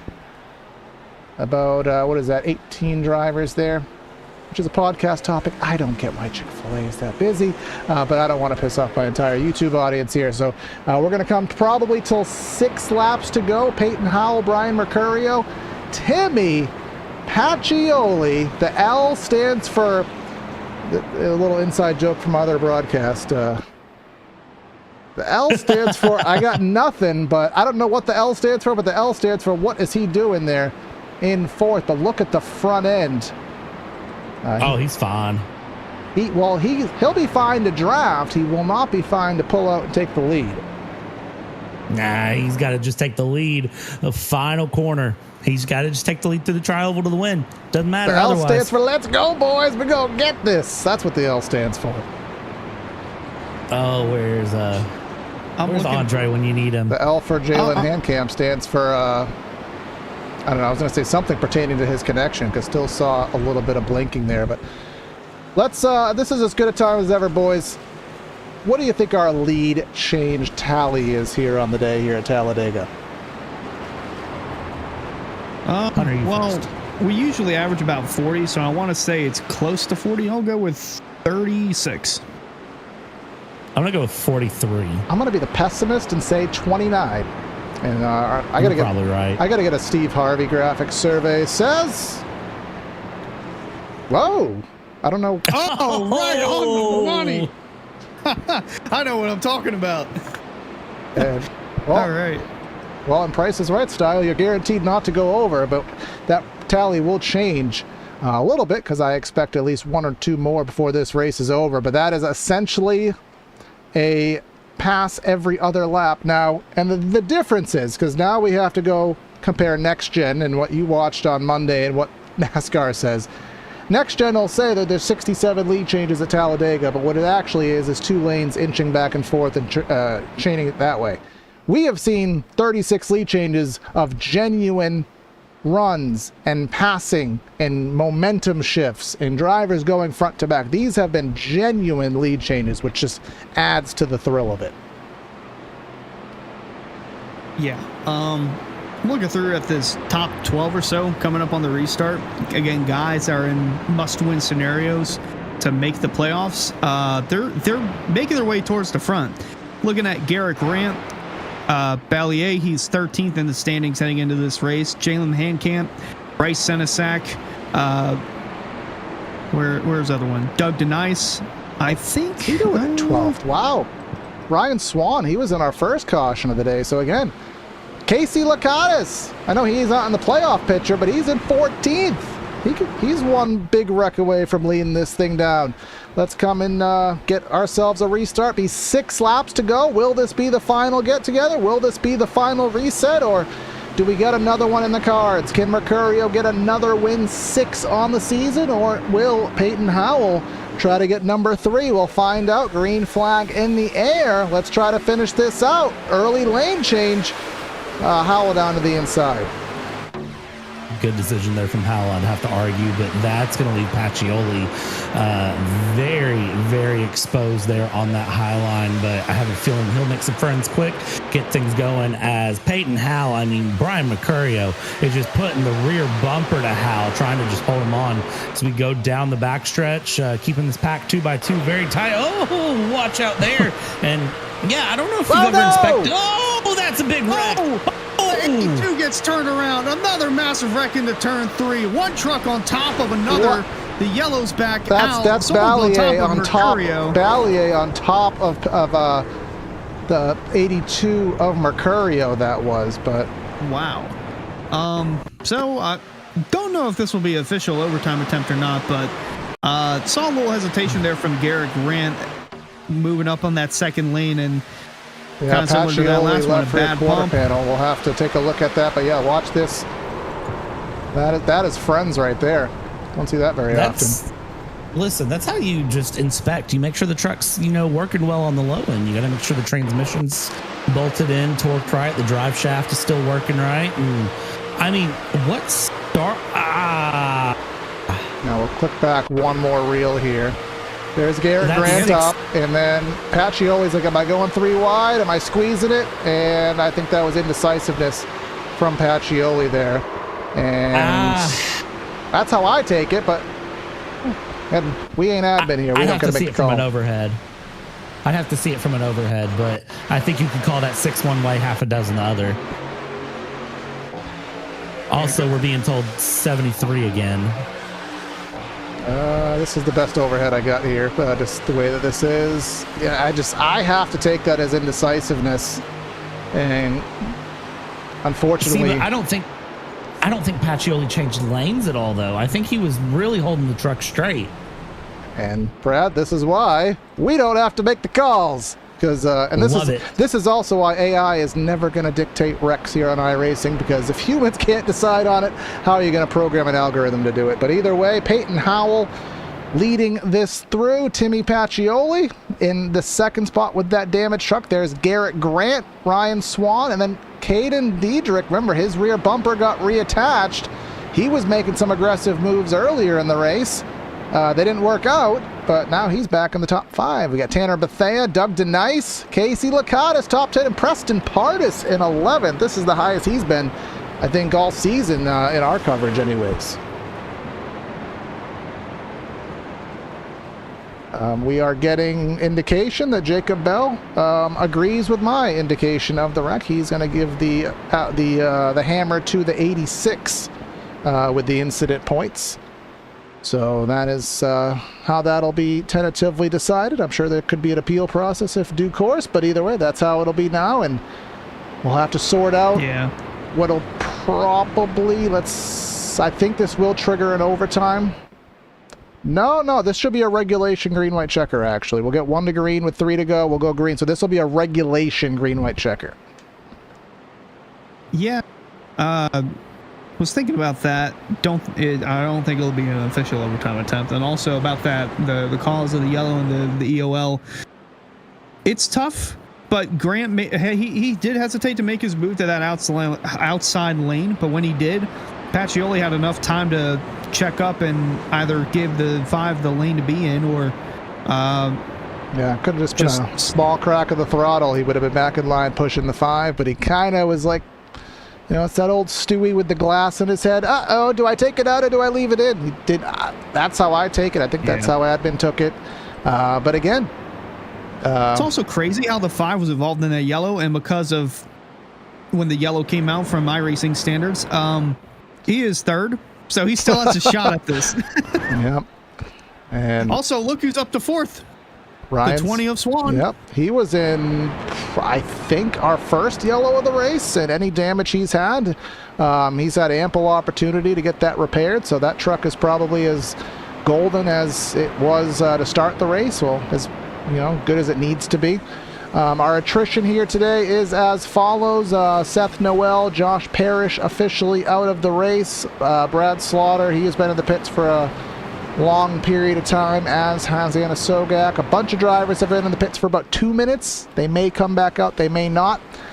And again, Connor Horn still putting around. He will finish 37th, but he wants to say that he's here.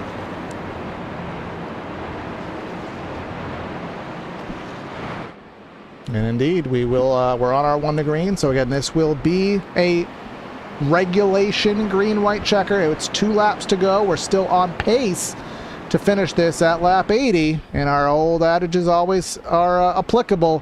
If we get to the white, the race will end under green. Doesn't matter who's upside down, left side up, backwards, or facing what direction.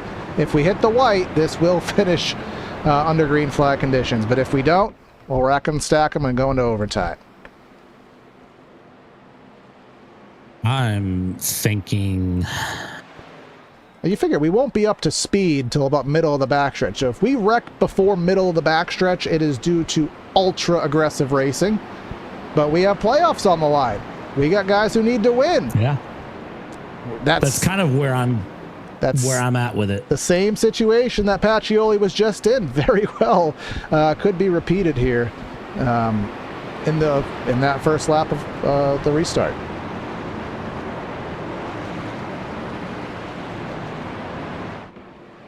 I'd love to call a winner right now, but I can't.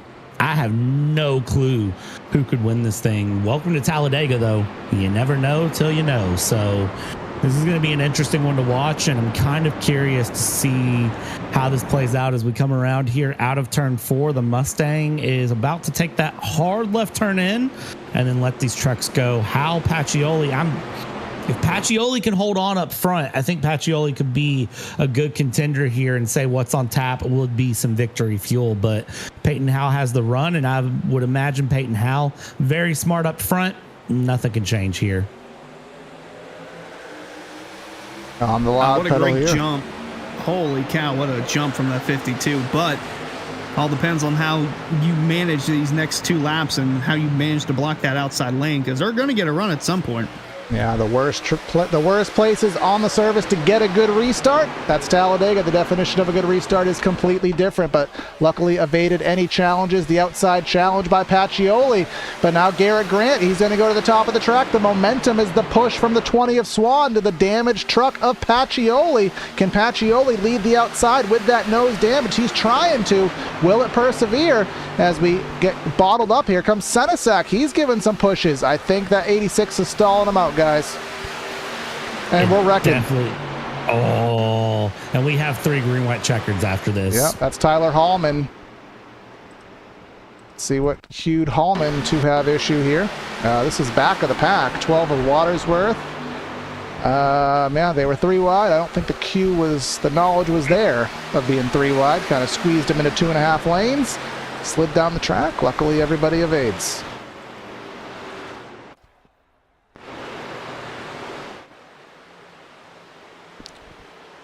So now we head into, as predicted, overtime, and we have up to 3, so that would lead up to another about 9 or 10 laps. In terms of fuel, everyone still should be fine. We do have varying degrees of fuel. I think the longest stint right now is 26 laps. So even with 3 green-white checkers, we'll still be fine. Of course, these caution flag laps being much less usage, so that's not a concern. The concern is what's going to happen. I mean, Hunter, we got Doug DeNice in the 4th position right now. Anyone can get this. Yeah. DeNice is 25th in points. He is, however, looking through, 35 points back from top 20 in points. It's going to take a miracle for him to find a way to get inside the top 20, but a win wouldn't hurt at all. He's got no top 10s to his name this season, so never say never. Casey 24th Kane, P8. 24th Kane Diedrich just kind of came out of nowhere. I mean, he's 32nd in points, so anything would be great for him. I still don't think that 52 is clear of a victory yet, no matter what, because I feel like there's someone that's going to come from 5th or beyond that's just going to be in the right place at the right time, avoid the last lap wreck that eventually will happen, and find a way through. I'm not quite sure who that is, but I just think 5th on back, the winner's there somewhere. Yeah, I would very much agree with that. Got Casey Laconis, Ryan Nowicki. He was in Terry Labonte mode earlier in the race. He was dead last, just putting around. He's evaded the carnage. Danny Ware, he is in 10th. You got Gabe Herschel, again, Preston Pardis. All these drivers. And then once you get back into the mid-teens, now you're getting into that damage. You got Jake Nichols there. You got Travis Beckner. I mean, I don't know what wrecks he's evaded or not, but he's in the mid-20s. That's where you start to get the damage. So, and another variant there, Hunter, some of these guys up front, they haven't been up front all day. So you don't know how good they are at pushing, how good they are at leading a lane, how good they are at reading the runs. There's going to be new variables up front with these drivers we're seeing up here. Yeah, I mean, as long as they make it to the white, all bets are off. And who is that that's all the way inside? Is that Nowicki? Someone running the Yeah, that's That is Nowicki. He's interesting approach. He's pretending there's a chicane there a la Daytona.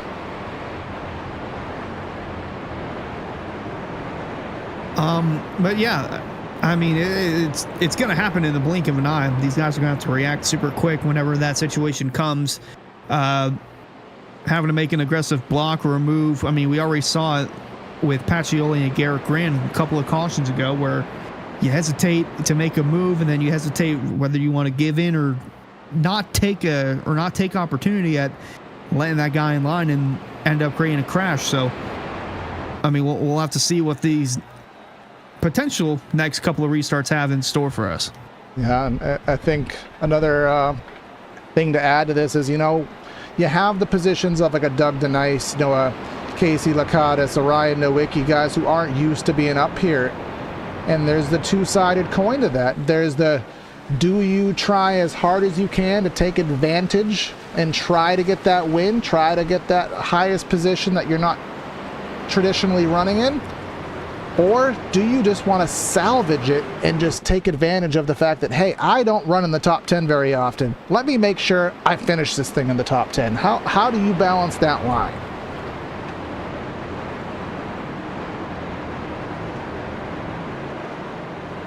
I do remember there was one race, I think it was at Dover. I don't remember if it was in truck or the Florida State Builder Pro Series, but Casey Lakatos, he had about a third place car on speed. He was going to finish there, but cautions didn't allow it. So, and he's just having connectivity issues, so I'm giving him commentator's curse. But we're coming off turn number 2 down the Alabama Gang super stretch here. And will this be the first and only green-white checker? Or are we going to be queuing up our other ones? Your guess is as good as anybody's.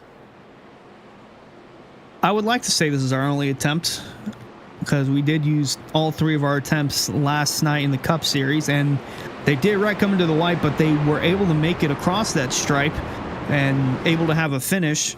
So I don't want to flirt with all 3 attempts being used and then have that similar situation happen again, and then the race ending under yellow. That's the worst possible outcome, in my opinion, because I feel like a race does deserve to have a green flag finish. But if we use all 3 and then they still wreck, then that's on the field at the end of the day. But we'll have to see how they get through this time around. The first of 3 green-white checker attempts. It's Payne Howell on the outside, Kane Dietrich on the inside. And then that second row, that's a list of drivers that could potentially thwart the win from Howell or Dietrich. That's Doug Nice and Timmy Pacioli. And then 5th on back, Tanner Bethea, Ryan Swan, Casey Lakatos, Bryce Senesac, Danny Ware, and Ryan Nowicki. I feel like, in my opinion, the winner could come from 5th on back, but we'll have to see what this restart has in store for us. Yes, indeed the case. Will it be a wreck and a run to the checkers, or will we be navigating the pack and doing it under green flag conditions? We'll find out. Again, the very early lane change down to the inside. Howell on the wild pedal gets in front of Dietrich, leaves DeNice out by his lonesome here. Will that work out to his advantageous abilities here? But nobody's going to work with him. He's going to have to wait all the way for the 50 of Lakatos, who has the run from the 35 of Danny Ware, but up front, top 5 trucks, single file. Yeah, Ryan Swan, he thought about going up high. He doesn't know what he wants to do, but that truck behind him, Tanner Bethea, he does want to go and lead that middle lane. He'll do just that. There's a 3rd lane trying to be formed in the back as well, but up front, it's still Payne Howell and Kane Dietrich leading the way. Pacioli down there on the inside with that damaged truck. What will he do? Will he try to salvage what he has? Well, actually, here comes Ryan Swan in the white truck going to the outside. We're ever so close to getting this thing through. Start finish at the end of the trial, but will we take the white flag? Will we finish it under green? Things look optimistic here. Coming to the stripe. Yes, let's finish this thing out. Final time from Talladega. Payne Howell leads the way.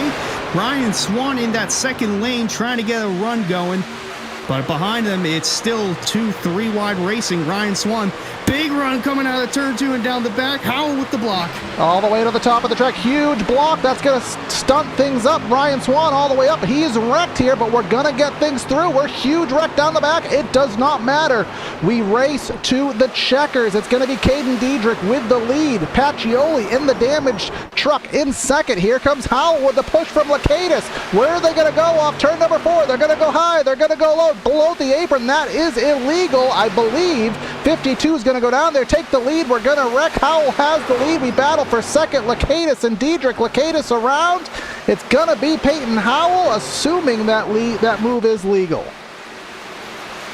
Holy cannoli, what a finish that was. We'll have to see what the admins determine. Unbelievable wreck going into turn 3 on that last lap. Bryce Senesag, I saw he went upside down, and they took some hard hits going into that turn. Yeah, here we go. Taking a look here. The 77 loose gets into Ryan Swan. You see them all stacking up there and really kind of traffic jamming up into turn number 3. But again, let's take a look here because this is, I mean, you know the rules better than I do there, Hunter. Look at the 52. He has the run to the bottom. Can you say, I mean, that was just a hard turn below the line. Yeah, I don't think that's going to hold. And you I don't think it's going to hold having one a bit. race win dictated on an admin call here. But yeah, there's now, I guess, what finished second? What finished second? As if they're a thing. Casey Lakatos there, he goes around. Diedrich goes around. So it would be Jeremy Brown in second. Which, depending how this goes, we'll wait for a last-second call. I mean, we'll call the race with what we saw and go from there. If something happens in post or before the end of the broadcast, we will keep you guys in the loop. But we'll start things down with our post-race show here at Talladega. You can see the 87 making some moves. I think he might know something that we don't. But let's go start our post-race show, and we'll sort things through. Leading the field here, tentatively and underline unofficially, Peyton Howell leads this thing through, gets the win. Jeremy Brown in second, Caden Diedrich in third.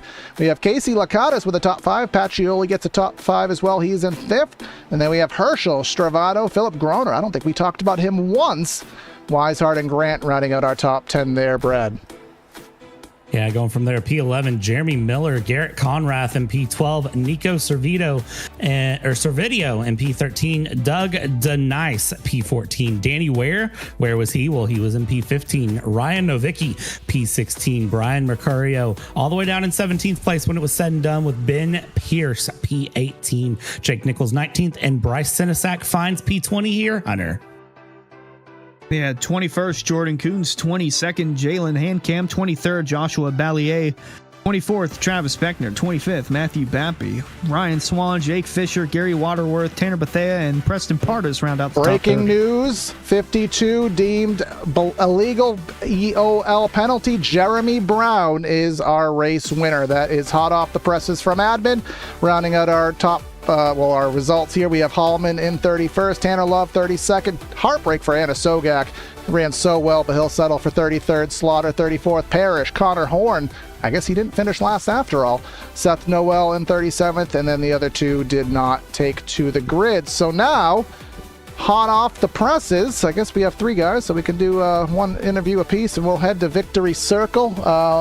Does this cement a playoff spot for Jeremy Brown? I don't believe so, but I do. No, I do have the rule book for the area rules 3-18.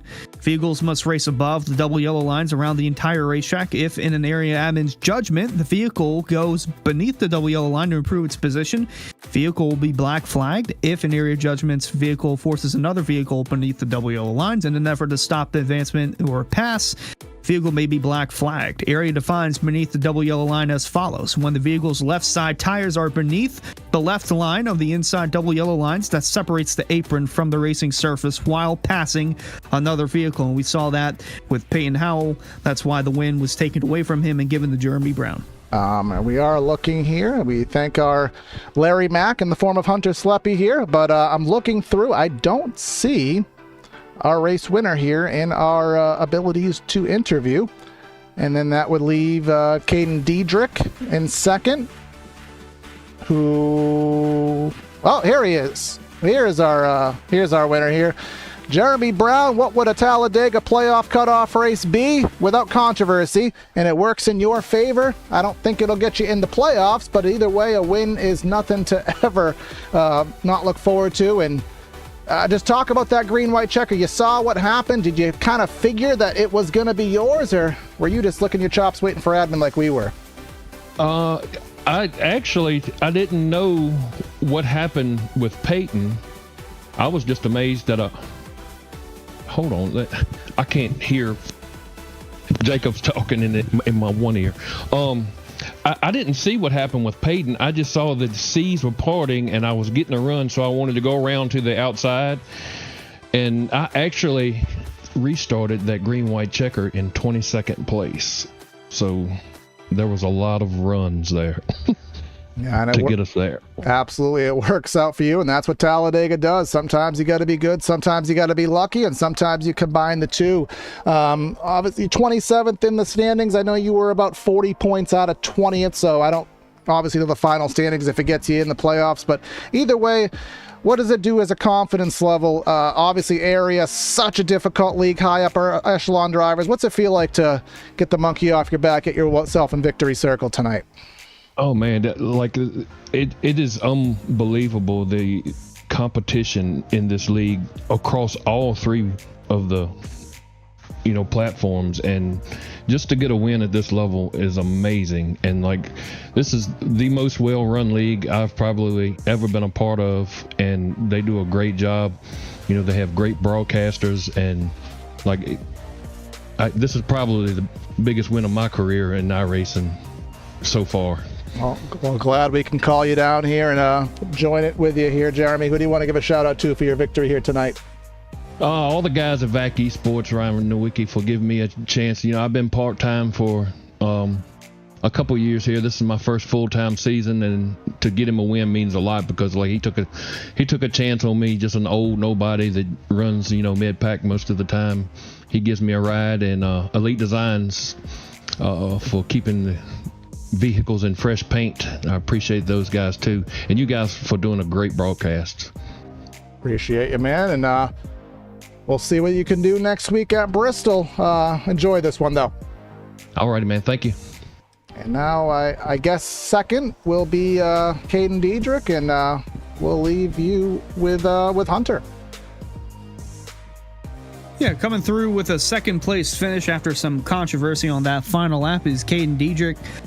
Solid finish for you. I know it really hasn't been the season you were looking forward to, but you have some momentum heading into the final 5-race stretch. So take us through your thoughts on that wild race from Talladega.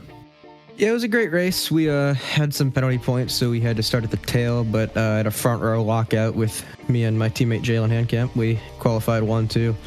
Had to go in the back. Took me a little while to get through the field, but we ended up taking the lead around lap 20. That caution comes out with Seth. I think I bumper glued him. I apologize to him for that. And then I just got wrecked, which gave me 3 minutes of damage. We were riding around. Finally got back. Got gridlocked at about 20th. And then the big one, which got me back into track position.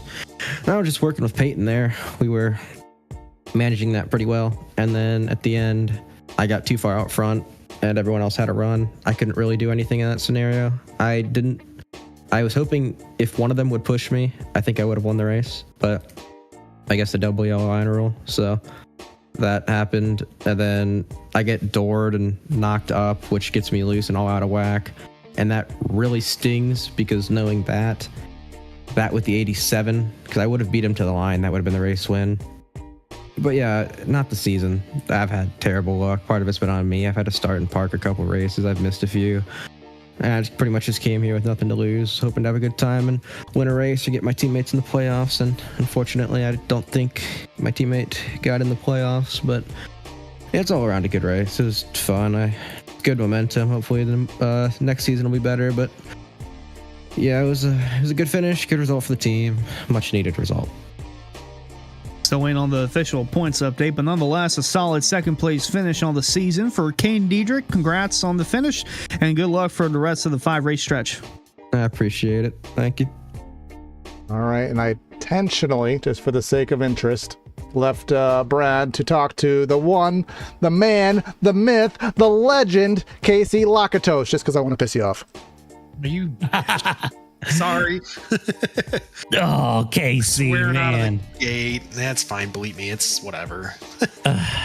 Listen, Casey, let's talk about it though. Started 32nd, finished 4th, man. So Well, finished third after penalties, fourth unofficially, but third after penalties applied, man. Talk me through what was a wild up and down race here at Talladega.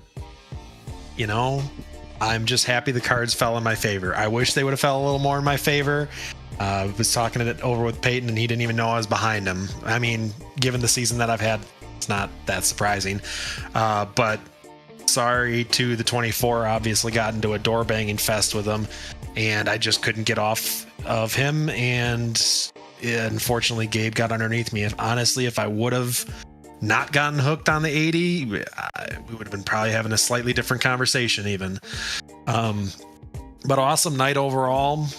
Just tried to keep it cool, calm, collective, and keep the car clean. Had to avoid one wreck down through the grass, so unfortunately couldn't keep it that clean, but overall good night for us. Hey, Casey, very good night for you, man. Let's talk about looking into the next round, though. We're looking at Bristol coming up next week. Where do you think you're putting that truck? Honestly, I like Bristol, and I've had some pretty good luck there. Excited to see what we can do in this Tundra, but I think just how the points are going to fall, I'm not chase eligible, so just looking to see if we can't get a win before the season end, even though we're not in the chase. Want to put this truck up top for PHR. Absolutely. And Casey, just one final question about tonight. Anything you could have done different to try to get yourself more at the front? You know, honestly, with how the end of things played out, I avoided a pretty good one. I think it was like 3/4 down the backstretch. I avoided that, moving up to the high side. I was feeling really good after that, and we were just driving. There was, like I said, there's nothing loose here for us. I think it was win or nothing to make it into the chase. So we didn't win. That's okay. Third, fourth, wherever we end up is one of the best finishes we've had, I think, all season. So we take what we can get. This is good for us. We're happy for it. Give us some momentum moving on. Absolutely. And Casey, man, anyone you want to thank, anyone you want to shout out before we let you go, the floor is yours, sir. Well, I want to thank you guys putting on an awesome broadcast. I want to thank PHR for, if I'm not mistaken, my second season with them. Not always the best finishes, but consistency, and that's what we try to do here. So I appreciate it. Awesome, man. Thanks, Casey. Thank you. Right, I am having a mental debate here as kind of the lead on this show, whether I want to pull Peyton in, because he's been sitting here waiting. I guess drama is always fun, right? That's on you. Yeah, screw it. All right, Peyton, you've been waiting here. Obviously, you led a lot of laps up front, and Talladega rules be Talladega rules, and win got taken away. Obviously, that is going to be a big sting, but just kind of talk about the thought process and how that last lap came to be. Well, coming off of 4, I seen I had a big run, and Caden jumped down. And I was thinking about big picture next week, Bristol. Don't want to start in the back for that. So I moved down to not wreck him, because if I'd have hit him going however much faster I was going, it was like 12 or 13 miles per hour, we would have wrecked, and yeah, it cost me the win. But oh well. Yeah, it really sucks right now. I mean, I gotta give you credit though, man, being able to process that in the moment, realize you got 2 wins on the season, you're seated pretty well, and to be able to go into Bristol, not have to go a lap down on a penalty. I mean, but that being said, you write today off, you get over it quick, you set sail next week at Bristol. How do you flip-flop your mentality and start the playoffs off? What's your confidence? Well, let's make up for this one and go win Bristol. My best track other than New Hampshire. So yeah, I just would like to go win that, get that over with, lock into the next round. We got a couple of good tracks. Nashville is really good. Where else do we go? I think it's Charlotte Auto Vegas Club and yeah. The 5 tracks are pretty decent. Charlotte is gonna be, if I make the championship 4, which we're not even gonna think about that yet. Gotta go win a race or something and get there first. But the tracks are pretty good. Now focus forward is to go try to make championship 4 and get a title for Powerhouse. all right, man. Well, Obviously, it didn't end the way you wanted, but again, great big picture thinking there, and you got some confidence heading forward. We'll see what you can do with it, man. We'll see you next week. Yep. Real quick, can I thank Unrivaled Innovations, Icon, Peril, Nerditudes, Celsius, Race Stop Suicide, Florida Estate Builders, y'all for putting on the broadcast, just the whole league in general. Everybody that was working with me tonight, Caden and all of them.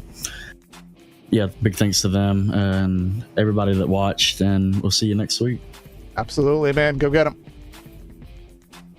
All right, and of course, the Victory interview here by Jeremy Brown was brought to you by Victory Fuel. You got your 3 flavors: Throttle Punch, Purple Potion, Lucky Lemon. Each can packed with electrolytes, charged with vitamins, and kid-friendly. Get 10% off your order with your code AREA iRacing at checkout. So again, big picture thinking there by Peyton, thinking about not evading a penalty, so that is good to see. And just Talladega is Talladega. We did get confirmation. It is Fisher getting in over Ballier, hanging on by 1 point. Mason Kane preserving his spot as well, guys. So just kind of summarize out before we wrap things up tonight. Man, what a good race Talladega was to end off the regular season. I can't wait to see where things go for Bristol and then the rest of our season. Can't wait to take y'all along and see how this truck stuff ends.